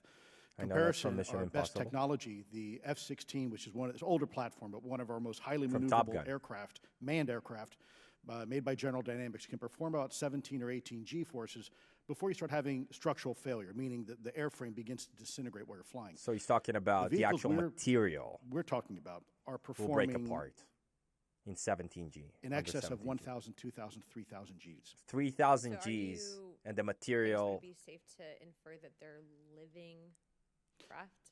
I'm not prepared at this point to state for the record is something alive or not, because even that definition is hard. There was a time in science we thought that life required oxygen, and we now know that's not true. There are anaerobic bacteria that thrive in oxygen environments that lack oxygen.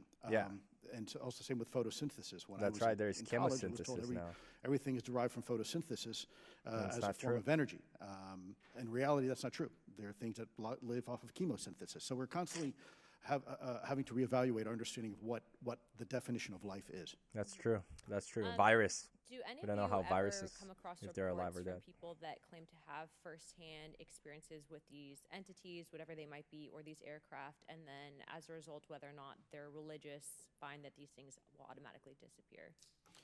Anyone, and this is open to any of you on the panel. So just real quick, because I'm running out of time. We need more time. Ma'am, I've always been a nuts and bolts kind of guy. When I was at ATIP, I was focusing more on the performance characteristics and less on the potential occupants. Okay, the reason I ask is because it seems like, just based on our conversations, that we've had people that say that there are good and bad of whatever these things are.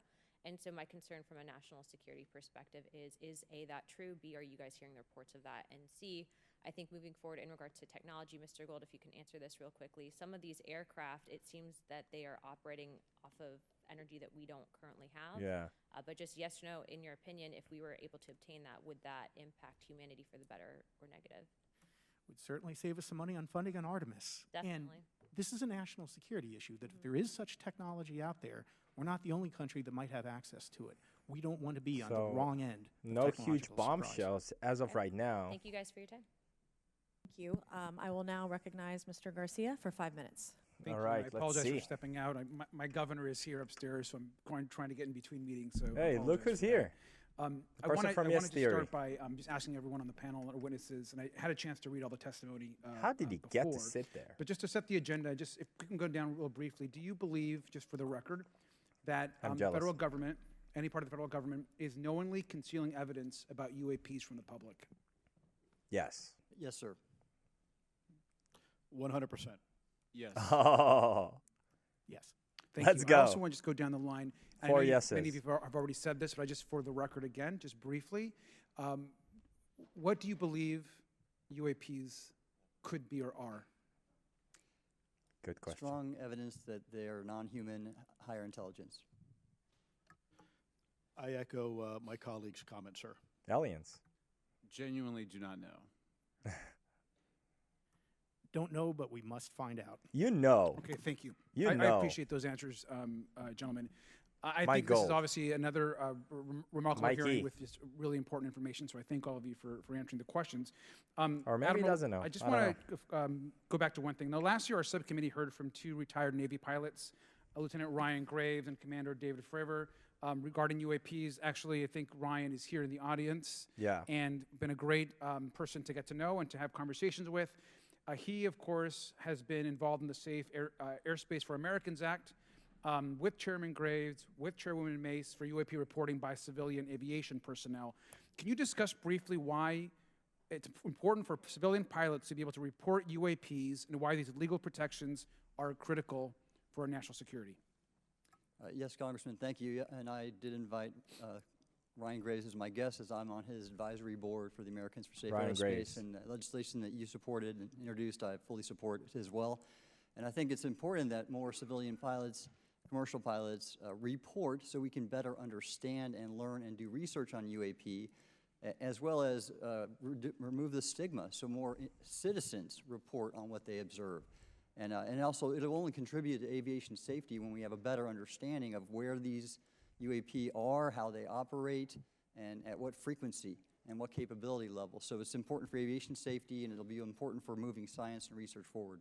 Thank you, sir. And I just want to reiterate to my colleagues, I mean, this is a very bipartisan piece of legislation, and we just got to continue to get this through the Congress, and it's incredibly important that civilian pilots have the opportunity to safely report the UAPs that they are seeing or encountering in the air. And I can't express how critical this piece of what I believe is a larger collection of evidence and facts actually happened.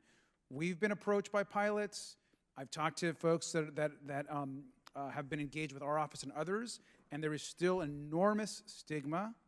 And essentially, we don't have a system where folks are feeling free to be able to report what they're seeing. I'm talking about it all the time, trying to do my little part for what it's worth. Mr. Gold, in your testimony, you discussed NASA's Aviation Safety Reporting System, a confidential, non-punitive reporting mechanism. In the Safe Airspace for Americans Act, we explicitly allow for civilian reporting, of course, of UAPs. Can you explain why the NASA task force recommended the use of the Aviation Safety Reporting System? The Aviation Safety Reporting System is an existing system that is trusted, that has taken hundreds of thousands, now millions of cases. And again, recognizing budgetary constraints, this seemed like the perfect way to be able to gain more data.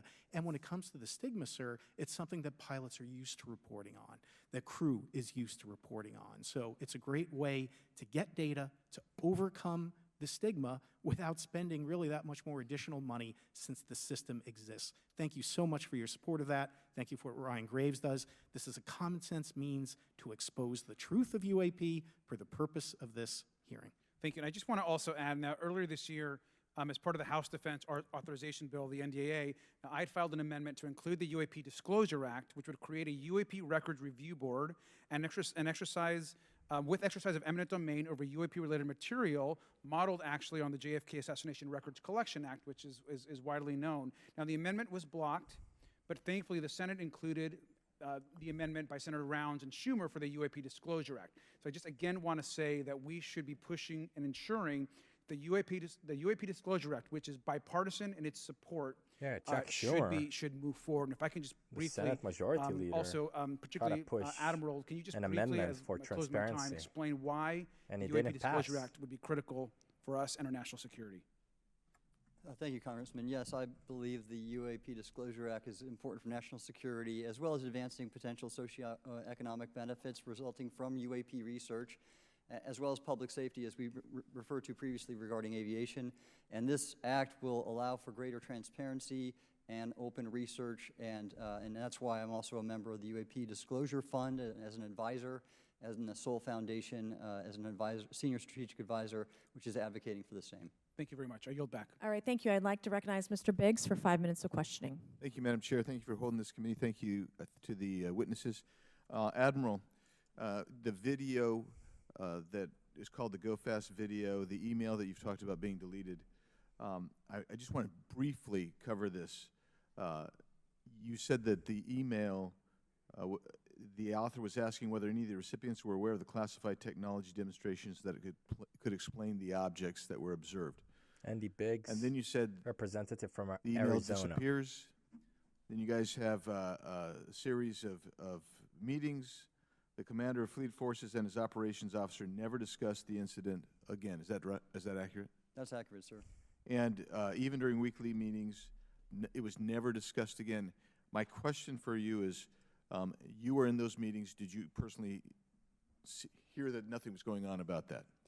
Yes, sir, I was in those meetings, and Did you make inquiries about that? no, I did not, sir, because I inferred, since I had been read into other special access programs, that this UAP video was part of one that I was not read into, or any of the recipients, or the author of the email, and that an intelligence agency basically pulled it back and instructed the author of the email, hey, this is, you just conducted what they call spillage into a lower classification level, and when that's done, the procedures are basically to remove any of the communication. You're going to silo it.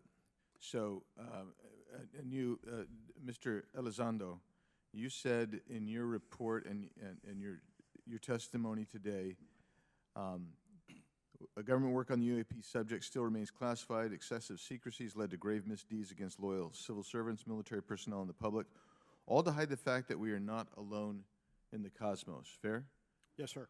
All right, and all of you, and Mr. Shellenberger, by the way, I've read several of your books, Mr. Shellenberger, excellent stuff. Thank you. What I would say, too, is you were asked about the veracity of the author of this report. You comfortable with the veracity? Yes. Okay. And then, and I'll get to you in a second, Mr. Gold. We'll talk about Kuhnian and Lakatoshian scientific advancement and how we're obviating that through these processes. But we'll get to that in a sec. Because what I want to really get to is the ultimate question really becomes this. For what purpose is the federal government overclassifying, because that's what they're doing, they're overclassifying, and forbidding the public from getting access to this question. And if you know, if you have an explanation, I'm curious because I know what I've been told. I just want to know from your perspective, why do they overclassify? Mr. Elizondo, you look like you're finger on the button, ready to go. Yes, sir. Forgive me. I think there's several reasons. I think at the time when this reality became evident to the U.S. government, we were in the middle of the Cold War with then Soviet Union, and we did not want to tip our hands to what our knowledge base was on this topic. We did not want to broadcast that to the Cold War's long over. It is, sir. It is, sir. There's also then the philosophical argument that the Department of Defense and the intelligence community is solution-oriented. And when you don't have answers, it's a really tough spot to be in. It's easier to be quiet and suppressed than if you don't have the answer. Indeed, sir. In fact, there's a very real example when we built the U-2 spy plane and flew it over then Russia, and we're taking reconnaissance. And when we first started flying the aircraft, it flew so high and so fast we thought they weren't tracking us. In reality, they were tracking every flight. It wasn't until the Russians could develop the SA-2 surface-to-air missile and successfully shoot them down. I would suggest to you also, along with Lakatos and Kuhn, you also have a problem with Kenneth Arrow's path dependence or increasing returns. That's one reason why they won't disclose it. It's too painful to admit. But I just want to read a couple things from Mr. Shellenberger's, what he gave to us today, because I think this is interesting stuff, and I just want to convey this to you. On USG networks, there exists infrared footage of and imagery of a grouping of vessels engaged in SIGINT and mass collection at night in a specific area of the Pacific Ocean. This footage, which was in close proximity to the vessels, a large equilateral triangle UAP suddenly appears directly over the ships. Oh, These three bright points are seen at each bottom corner of the UAP, which is observed to slowly rotate on its horizontal axis. And he goes on to describe that. So black triangle and I just want to read one more. Red lights because at the corners. Can you imagine seeing something like that? This stuff is interesting. Appearing out of thin air. Let's get this one here. Right here. I have a friend who's seen While something performing similar. a routine airspace surveillance and control mission in the Eastern Air Defense Sector, an F-22 fighter observed multiple UAP contacts at mission altitude. Moving to intercept, the F-22 pilot noted multiple metallic orbs slightly smaller than a sedan hovering in place. Upon vectoring towards the UAPs, a smaller formation of the metallic orbs accelerated at rapid speed towards the F-22, which was unable to establish radar locks on the presumed hostile UAPs. Scary. The F-22 broke trajectory and attempted to evade, but was intercepted and boxed in by approximately 3 to 6 UAPs. And then I'll leave that there, but because I just have no more time left. Oh man, they really have no time. Well, she's not looking. So let's just get into let's let's get into part of this. I thought I would be saved by the bell. No. Let's talk about Kuhnian, Lakatoshian type of scientific development. And the problem that we have here is you have institutional blockage of what would be normal development of scientific ideas. And if you want to expand that, Mr. Gould. We're over time, so be very fast, please. I'll just say I'm a recovering He attorney, took another so minute. please take it easy on the science. Sneaky. All breakthroughs have been heretical at first, and that's the challenge that we face, particularly with something as extraordinary as this, which is why gathering the data is so important. Breakthroughs And I'll just end by saying, by the way, the overclassification of material is in no way limited to UAP. That is occurring throughout the government, as well as the inability to get people classifications in a timely and efficient manner, and then to have those classifications be broad enough to be useful. So this is a larger issue that I hope that Congress will look at. Thank you. Thank you, Mr. Biggs. I've been generous. All right, Mr. Burleson, I'll recognize you for 5 minutes of questions, please. Okay, Burleson from Madam Chair. Missouri, Mr. from the Elizondo, Show Me State. Last congressional hearing, he was one of the most skeptical people, by the way. The United States government Take or a look defense at contractors his change. possess technology? Sir, there's documentation that I believe was submitted for the record that was approved for release by the U.S. Pentagon, by the Department of Defense Office of Pre-Publication Security Review, and it states one of the reasons why my predecessor program, OSAP, was trying to collect material of unknown origin. Was it successfully collected? It was not. What happened is that there was an aerospace contract company that requested to divest itself of the material that was collected in the 1950s. Unfortunately, that didn't actually occur. So let's dive into that. That's the Bigelow Aerospace. Let's correct? go. So let's talk about the there Bigelow was a journalist, Christopher Aerospace. Sharp, who Mike Gold said that worked there for 12 or 13 There was a transfer years. between Lockheed Martin, Bigelow Aerospace, That's right, and that's CIA right. allegedly blocked this. Can you describe that?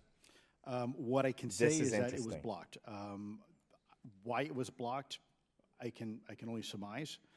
I was part of some conversations later on with some of those contract personnel where they had told all of us that is accurate. What we required was a memo from the Secretary of the Air Force in order to make that complete, and that never occurred. And so when Secretary Mattis became Secretary of Defense, I decided it would be appropriate for me to try to receive a memo from him as Maybe that's not the Secretary right of Defense word, but if we acquire. could not get a memo from the Secretary of the Air Force to transfer that material. UAPs So if that material from the government exists today, to private hands, and who's it in didn't go possession? through.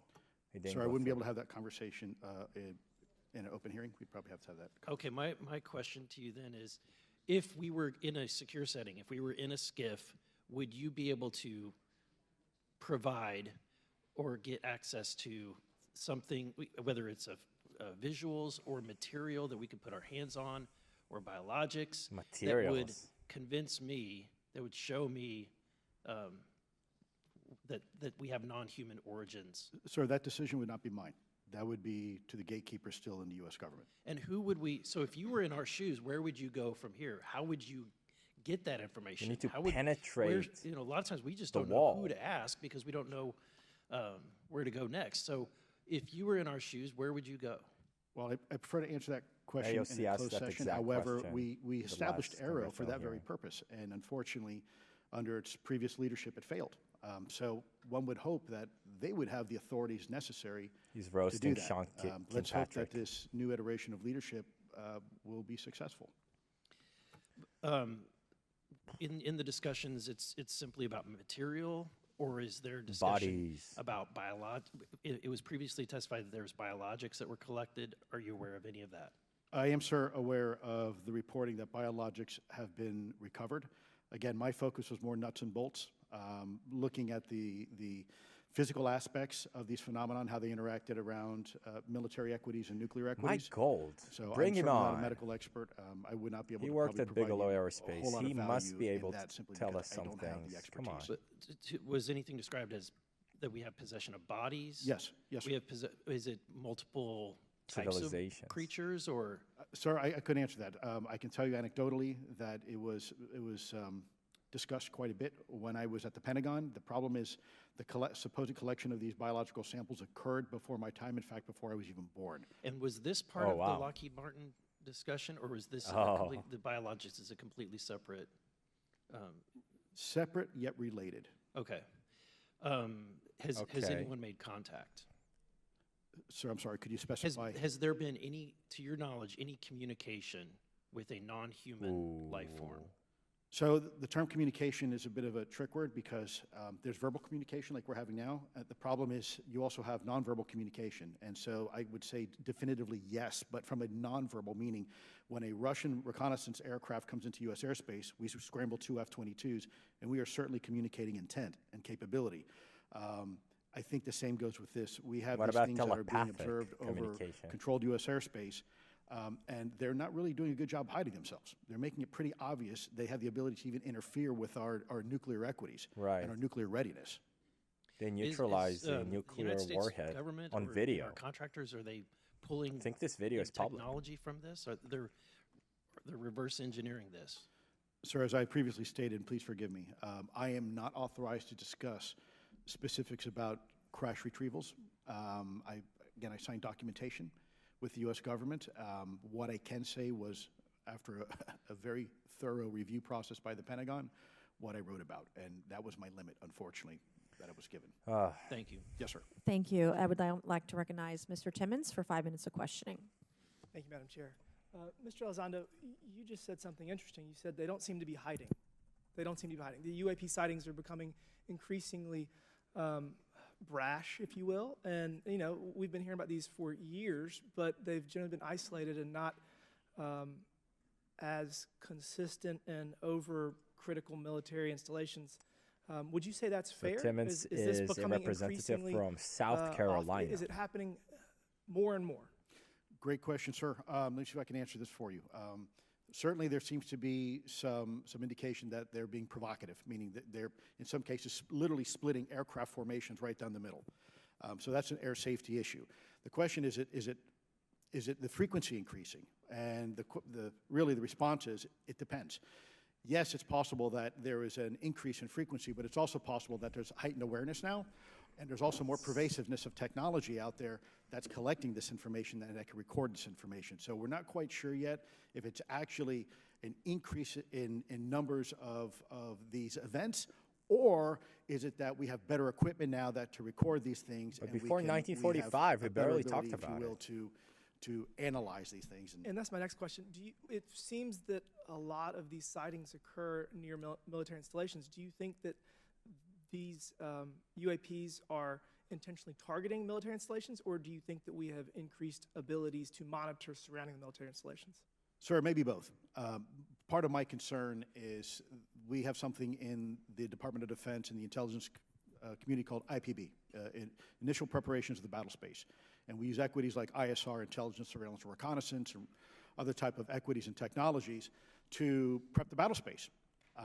And certainly, you know, if I was wearing my national security hat, even if there was a 2% chance that there was some sort of hostile intent here, that's 2% higher than we really can accept. And so we must figure out, there's a calculus, capabilities versus intent, in order to identify if something is a national security threat.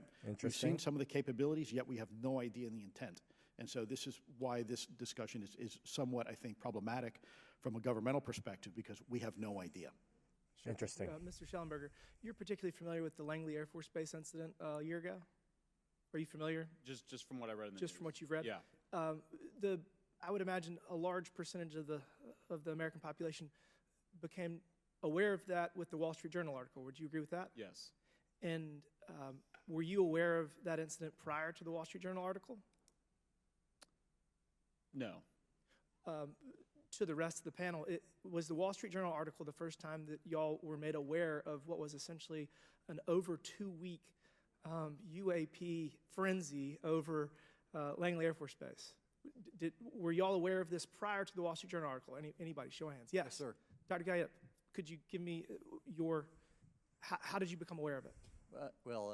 A colleague of mine who I referenced previously, Chris Mellon, he wrote an extensive article about this, that there were other incursions of drones over Langley before this, as well as many, many military installations over the last 5 decades. And it's my understanding that there's been an ever-increasing in number, and I'm trying to think how to say this because I wear 2 different hats. I'm still in the Air Force. So, I mean, it seems that they're becoming increasingly brash, and the question that we really have to figure out is it China or is it non-human? And I think that's the biggest question. Is it China or is it not human? If it's China, human? it's scary because they have a lot of technology that we cannot explain. And if it's non-human, that's scary because we don't know the intent. Would you say that's fair? Yes, Congressman. And in fact, I really believe that we should use this hearing as a catalyst to improve and bolster our air defense capabilities and our maritime domain awareness capabilities, because obviously there are holes in it, whether it be UAP of non-HI direction or NHI direction, or, as you say, sir, China or any other adversary. Are you all aware of any task force at the Pentagon or in the national security apparatus that's trying to assess the answer to that question? At the current moment, sir, no, but this is a great point. From 2020 to 2022, there was a UAP task force in the DoD succeeding where Mr. Elizondo worked, led by Jay Stratton, who had the first comprehensive whole-of-government approach to UAP, which involved pathways to declassification and to increase transparency, as well as assessing the national security risks of UAP. This was a really well-established approach, and we have all advocated that something like it return. I'm running out of time. The last thing is that we need authorities. The law enforcement, military do not have authorities to actually engage, and Congress needs to act to give those authorities to I think the new administration will open the doors. So they have clear guidelines on how to and make it easier issues to going forward. declassify Thank all you. of I'd like these to recognize Ms. Boebert for 5 minutes of questioning. Thank you, Madam Chair. Now that we have all been cautioned in this committee hearing that the mention of Pentagon's Immaculate Constellation program could put us on a list, well, I already find myself on many lists, I'm sure. So I speak my mind often, so why not just keep going with it? May as well just go all out and say it.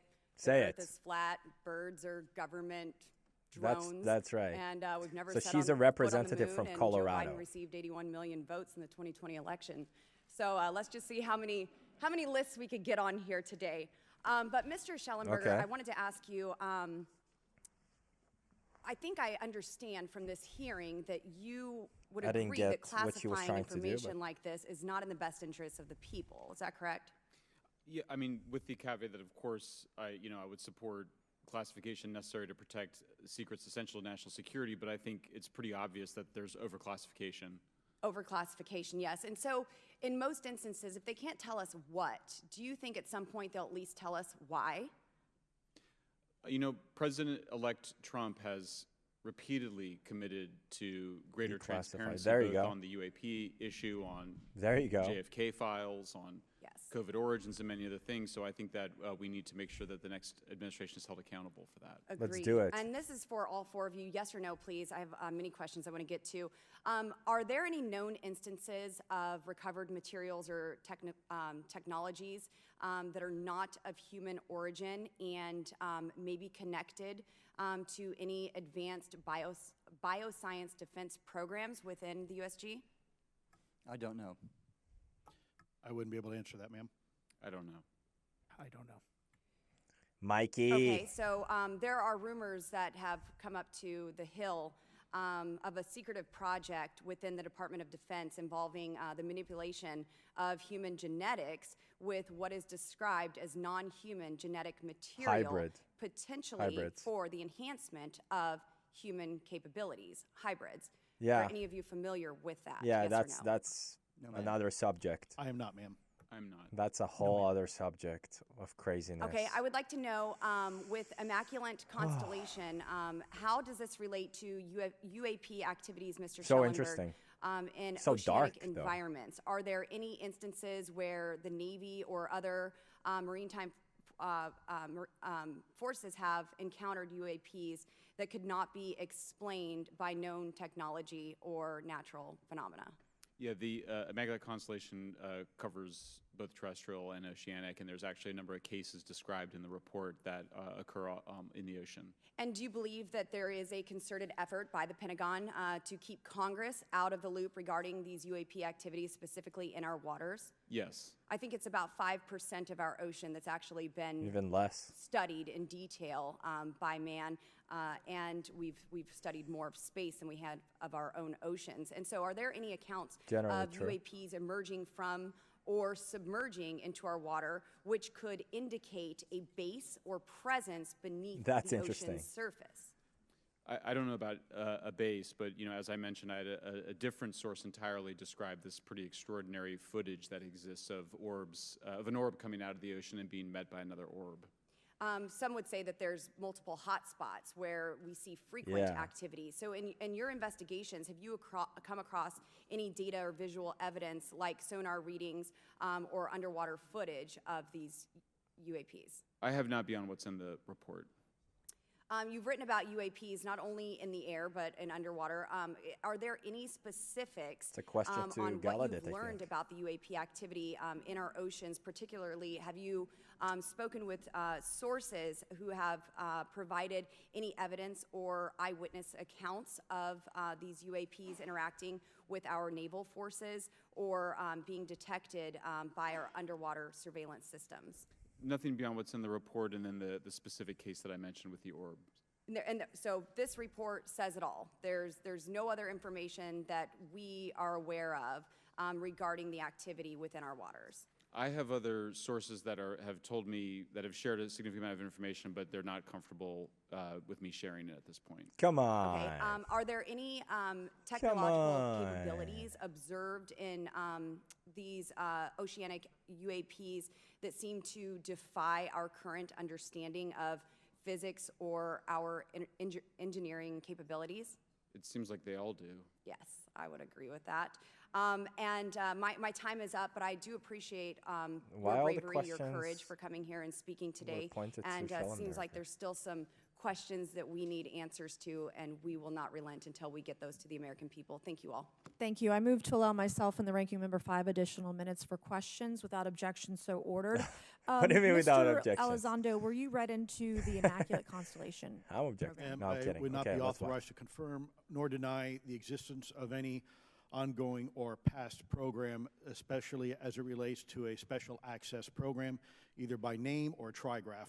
Okay, and then does the U.S. government or private contractors, do they work with other foreign countries, China, for example, to exchange data, quote from a source? We know that the answer is yes. That intelligence data about UAP. We know that it's yes. Let me see if I can answer that a little bit more generally, ma'am, if I may. We do have foreign material exploitation programs. That is something that is widely known, and that term itself is unclassified. How exactly that works becomes a bit sensitive. The discussion we could certainly have in a closed session if you like. We do work with international partners and allies quite often, not just in military exercises and workups, but in other intelligence efforts as well. In terms of material that's given to private contractors, is certain material given to certain contractors because of their experience? So, for example, if it's related to submerged and undersea propulsion, would it go to a general contractor like General Dynamics? Yes, ma'am, absolutely correct. Different contractors have different levels of expertise. What's Lockheed's expertise? Aerospace, ma'am. In the UAP space, that's all that they wouldn't do submerged. No, I didn't say that, ma'am. Okay. Lockheed Martin and others do quite a bit of work both in our atmosphere. But they're private. I wonder how we can bust open their doors constitutionally. Efforts to. I don't know. It's a tough question you're asking. You put me on the spot here. I'm looking for the answer. Yes, ma'am. No, they are involved in a lot. I would rather let Lockheed Martin explain the different domains that they are involved with. Probably I'm not authorized to discuss that, but they are involved in a lot of different areas and domains. Admiral, flight safety risks for our pilots, based on what you've experienced and seen in your career. They're extensive, and the one exercise I referred to where I received the email that was then deleted was the pilots, and this is worth bringing out. There are debunkers out there who have said the Go Fast video was just a balloon. That was only one video that was released. There were dozens of these encounters, that pilots, friends of Ryan Graves, who's in this room Balloon. right here, That's like witnessed. they need to and, find a new caused excuse. significant safety concerns, and to almost call out and exercise it and shut it down, which is very compressed, and the carrier's getting ready for deployment, and the pilots have to get certified to land on a carrier. It's extreme, to say the least. All right, I have two last questions. Real quickly, Mr. Shellenberger, how do we get more whistleblowers to come forward? Good question. Well, this hearing does, is very important, and obviously, I can't encourage whistleblowers to obtain information, but I can guarantee that I will protect them and go to prison to protect their identities if they come to me. Yes, sir. Okay, my last question. The first hearing we had on this, he didn't say us. I never He briefed didn't on tell us much. UAPs or what they were, biologics, non-human, et cetera. How would you define, each of you, my last question, how would you define non-human biologics, non-human intelligence? What are we actually talking about? Admiral, and we'll go down the line. How do they look like? I don't think it's a stretch when you look at the diversity of life on this planet and the size of this universe to think that there would be more diverse, higher order, non-human intelligences throughout the universe. And that's probably what That's this means. fascinating. That's so fascinating. I would take the scientific approach. The definition would be the ability to react to a stimulus in a manner that requires an intellectual thought process. Okay. I just don't know. Trees fall into that I think we category. must be modest in our assumptions that we're looking for intelligence Mikey. that could be biological. It might not. Mikey. Non-biological, but what I need to non-biological cross-examine intelligence, Mikey. what does that mean, though? Artificial intelligence, ML, machines. We assume that all intelligence would be like us. And every time we look out in the universe, we are humbled relative to what we don't know in terms of the That's forms of true, though. intelligence and what it may take. I can assure you I probably can't ask you your question, but I think the ultimate answer is going to surprise us all. And then Mr. Garcia, did you have a few closing Mikey. remarks? And I know we're about to hit votes here, so I'll be brief. Just, I want to thank you all for being here. I want to thank Chairwoman Mace especially for holding this important bipartisan hearing. And I want to thank all the committee members that are interested in this topic. I think our commitment to all of you and all the folks that have contacted us, and certainly to the advocates and the pilots, is that we need to continue investigating UAPs. I think the country the country is owed explanations and ensure that the safety or national security is always protected. This is a conversation and questioning that must continue, so I'm very grateful to all of you. And I also just want to add, just personally, I think it's really important for me, two things guide my questioning and my observations on UAPs. One is we should always be guided by facts, science, and data. Yeah. And stay serious on those issues. And the second thing is I think that we should not limit our imagination and our thoughts and our curiosity on what UAPs could actually be. And I think those two things for me are really important, and I'm grateful for all of you to be here. So with that, I yield back. Garcia is a representative and we from have Mr. California. Ogles, who is on the way. He's going to be here any second. Is that correct? On his way? And he'll be the last last member with questions that Where we is have he? today, and then we have votes. So we want to thank you all for being here. I want to thank Mr. Garcia and folks on both sides of the aisle for being here today and being patient. Do they have any We closing a lot more remarks? questions, and I hope that this will open the door to more hearings in the future. I obviously would like to know how much taxpayers are spending on this. You have the right to know. But also, if we're spending money on something that doesn't exist, why are we spending the money? And if it does exist, why are we hiding it from the public?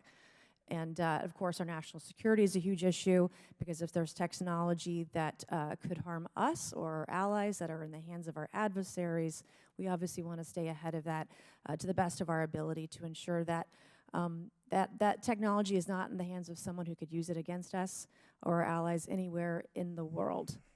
So, Mr. Ogles, you're just in time, babe. I will recognize you for 5 minutes of questioning before we head on out today. They're so casual. And Nancy Mays, she's from South Carolina. Okay, let's hear this guy. He was somewhere else. How can you be somewhere else when they talk about aliens? Madam Chairwoman, I'm out of breath because I sprinted to get here. Dude. But this is an important hearing. I think we all know that there's something going on. Mr. Elizondo, based on your knowledge of UAP sightings, do you believe it's fair to say that they are especially common near nuclear sites? Yes, sir. Mr. Congressman, I absolutely am convinced of that, as are my colleagues inside the government. And the reason why I Andrew pose that Ogles question, is and a this has been one of my representative talking from points from Tennessee. the beginning, is, you know, Oak Ridge is in Tennessee. The so-called weather balloon that drifted, that we now know was controlled, it passed near Oak Ridge. It obviously is a sensitive site, both of interest to our adversaries and to whatever else this is.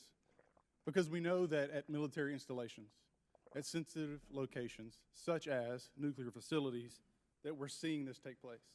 So the question is what is it?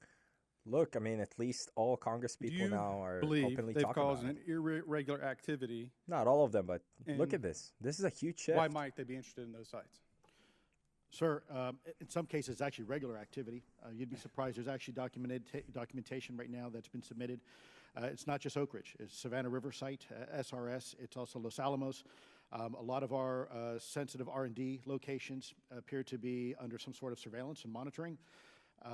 Why? Well, because a lot of innovation comes out of those areas, a lot of new technologies, a lot of, if you will, disruptive technologies that we use for our national defense originates out of those locations, and advanced concepts in physics as well. So if I was doing any type of reconnaissance, even on a foreign adversary, that's a great target to start with. Sure, and again, this has been one of my talking points. I do have questions. What role might the Department of Energy or its subsidiaries or affiliates have in this type of technology or possessing this type of technology, whether it's ours or others? Mr. Gallaudet, I think your testimony has been pretty clear, but would you please reiterate that do you believe UAPs pose a threat to pilots? Excuse me. Yes, sir. Absolutely. They were threatening Navy pilots during the exercise that my people were involved with in 2015, and it's my understanding they're risking pilot safety, commercial and military today. I mean, they're all holding back. And I understand that there's a need in some cases to keep certain technologies secret. But you believe that it is posing a threat to our personnel, correct? Yes, sir. So I think it's reasonable to conclude that if there is a threat to our personnel who are serving our country faithfully, that there be oversight. Yeah.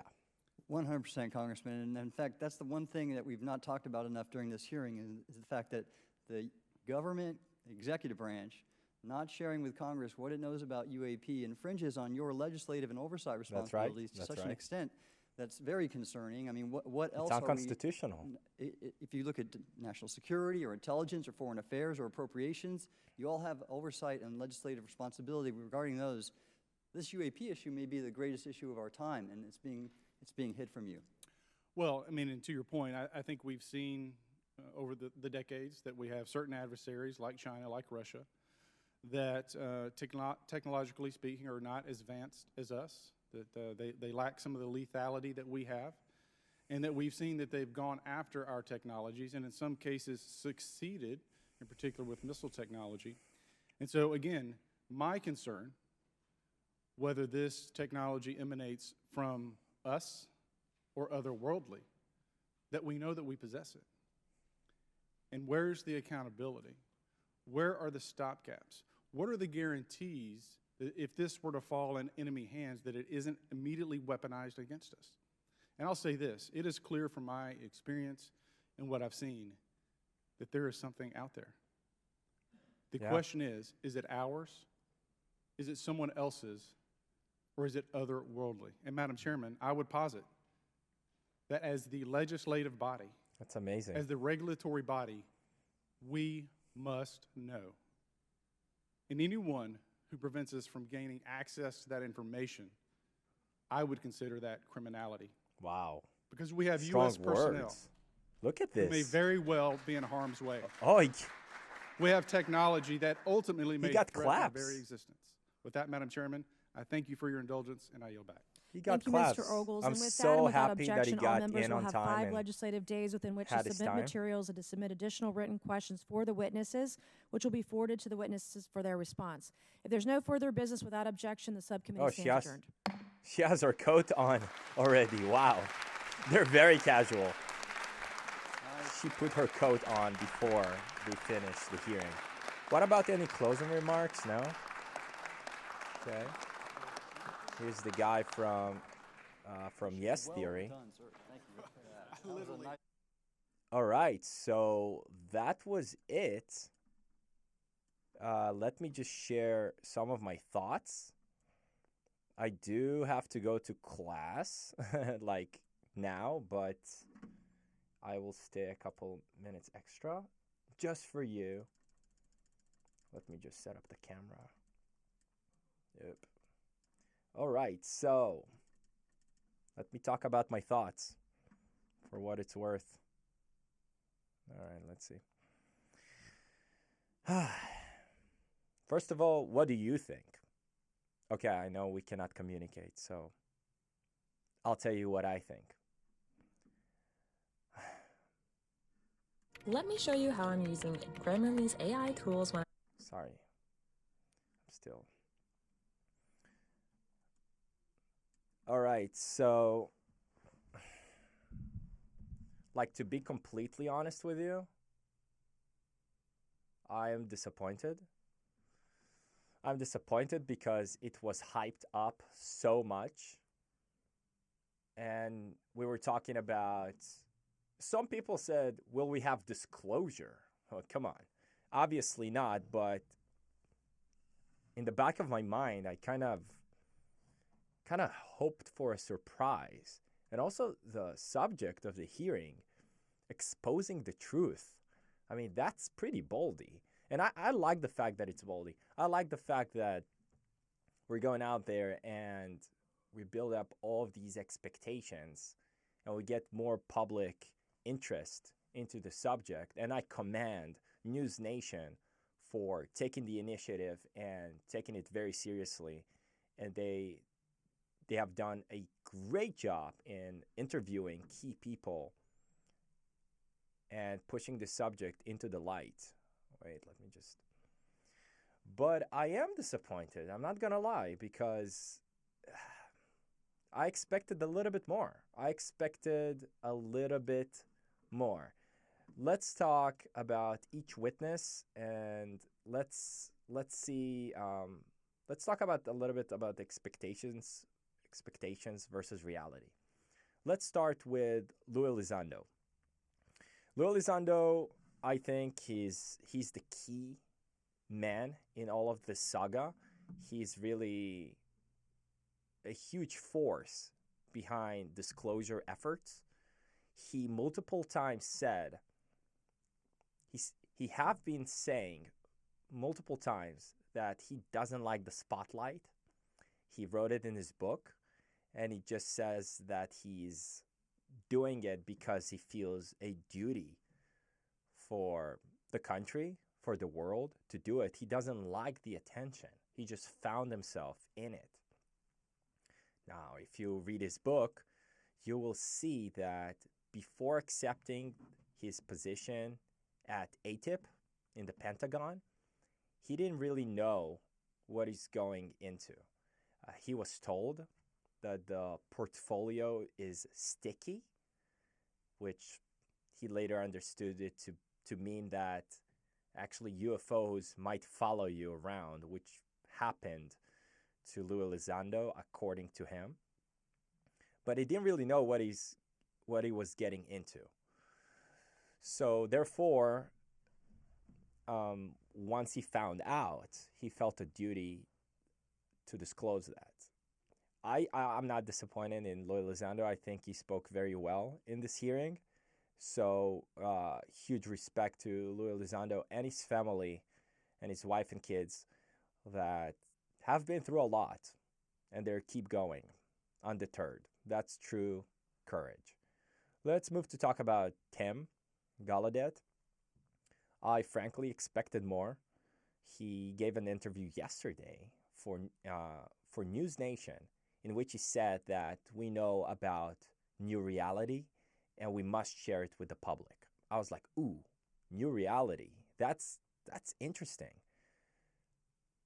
But he didn't share much. He just said there was an incident in 2015. He received an email. The email disappeared. It was very vague. Now, he was the oceanographer of the Navy for 32 years. I expected him to say that there are some hot spots. There might be a base underwater or bases, but he cannot expand on that. I might expected him to say that they observed UAPs flying really fast in the air and then getting into the waters. And once they got into the water, they did not make any splashes, which is odd. What's going on here? And they did not lose any inertia. So they flew at a certain speed, they went inside the water, and despite the fact that it's much denser than air, obviously, they did not lose any inertia. That looks like magic, right? That's crazy. So he didn't talk about it. So I'm a little bit disappointed that I didn't hear more from him. But again, I think that it's important to have these congressional hearings out in the open so that we can destigmatize the subject. And I'll talk about stigma in a second. But first, let me talk about Michael Shellenberger. Honestly, I also had a lot of expectations from Shellenberger because he's highly trusted by whistleblowers. And I thought to myself that whistleblowers do not want to put their own face out there, or maybe not just yet. But they could tell him the stories, and then he can convey that. Now, he's still bound by restrictions, but I still thought he's going to say more than I uncovered a new program, or rather an existing program that we did not previously know. It was in existence, Immaculate Constellation, and here's a 2-page report. And we have tons of new videos. Okay. I mean, that's very interesting, but come on, give me something of substance. When David Gruss spoke, I think it was a year and a half ago, it was July 2022, I believe, he said, like, non-human biologics were recovered. They might be interdimensional. I don't know what I expected, but I expected something of that sort, something really crazy, and I did not receive it. So a little bit disappointing. But again, I'm cheerful, but I have to be also honest. Now let's talk about Mike Gold, Mikey. To be completely honest again, I didn't understand what his role was in this hearing. So he worked for NASA and he worked for the Bigelow Aerospace Corporation. Now, the Bigelow Aerospace Corporation is one of the biggest private corporations that deal with aerospace technology. And they run by Robert Bigelow, who's a billionaire. He made his money from real estate, and he's very into the UFO and also the paranormal phenomena. I believe that Bigelow knows a lot. It doesn't mean that Mike Gold knows a lot, right? But he worked there for 12 years, and he dealt with materials.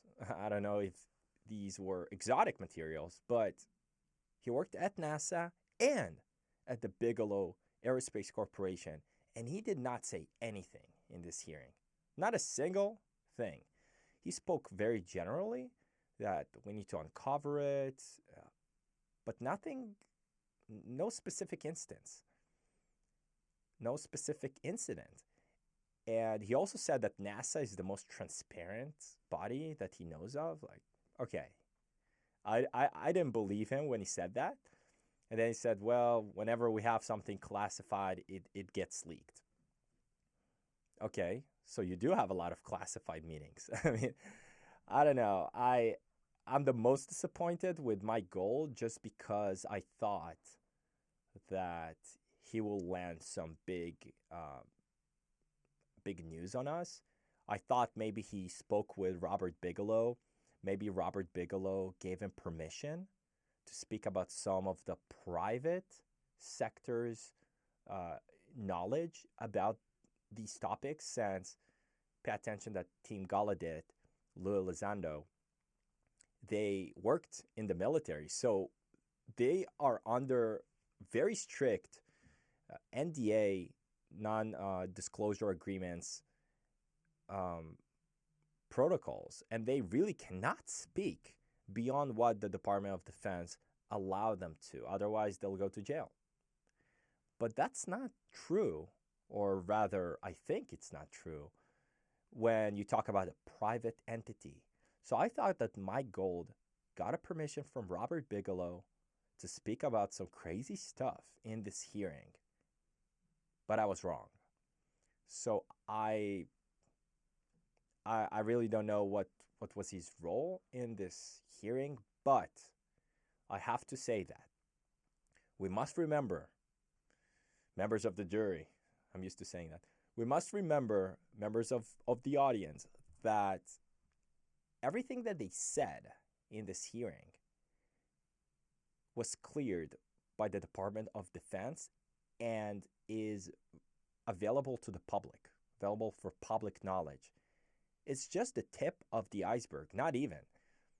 So here's what I want you to know. There's information that is declassified for the public at large to know. Now, above that, let's go all the way to the Congress top secret clearance. There are materials on that level, but that's not it. The real materials are within the special access clearance. And not only that, there are also hierarchies within the special access clearance. How do I know that? Well, because David Grush and Lou Elizondo had special access clearances, but they were repeatedly denied from getting access to certain facilities, certain documents, because they needed additional clearance. So there are layers and layers of clearances. And so we have to take that into account, that what they said today was cleared for the public. This is nothing. This is nothing. There's so much out there. And I'm not disappointed from the congressional hearing at large. I'm disappointed maybe because I expect a little bit more, but I'm cheerful and I'm hopeful because this is the start. Think about 5-6 years ago, we could not even talk about it. I constantly talk about UFOs and people were laughing at me. They still laugh at me, which is fine. I don't know why they laugh at me. I don't know why they're not joining me in the adventure of uncovering this truth. But that's not the point. The point is that we went very far from 2018, 2019 until this day.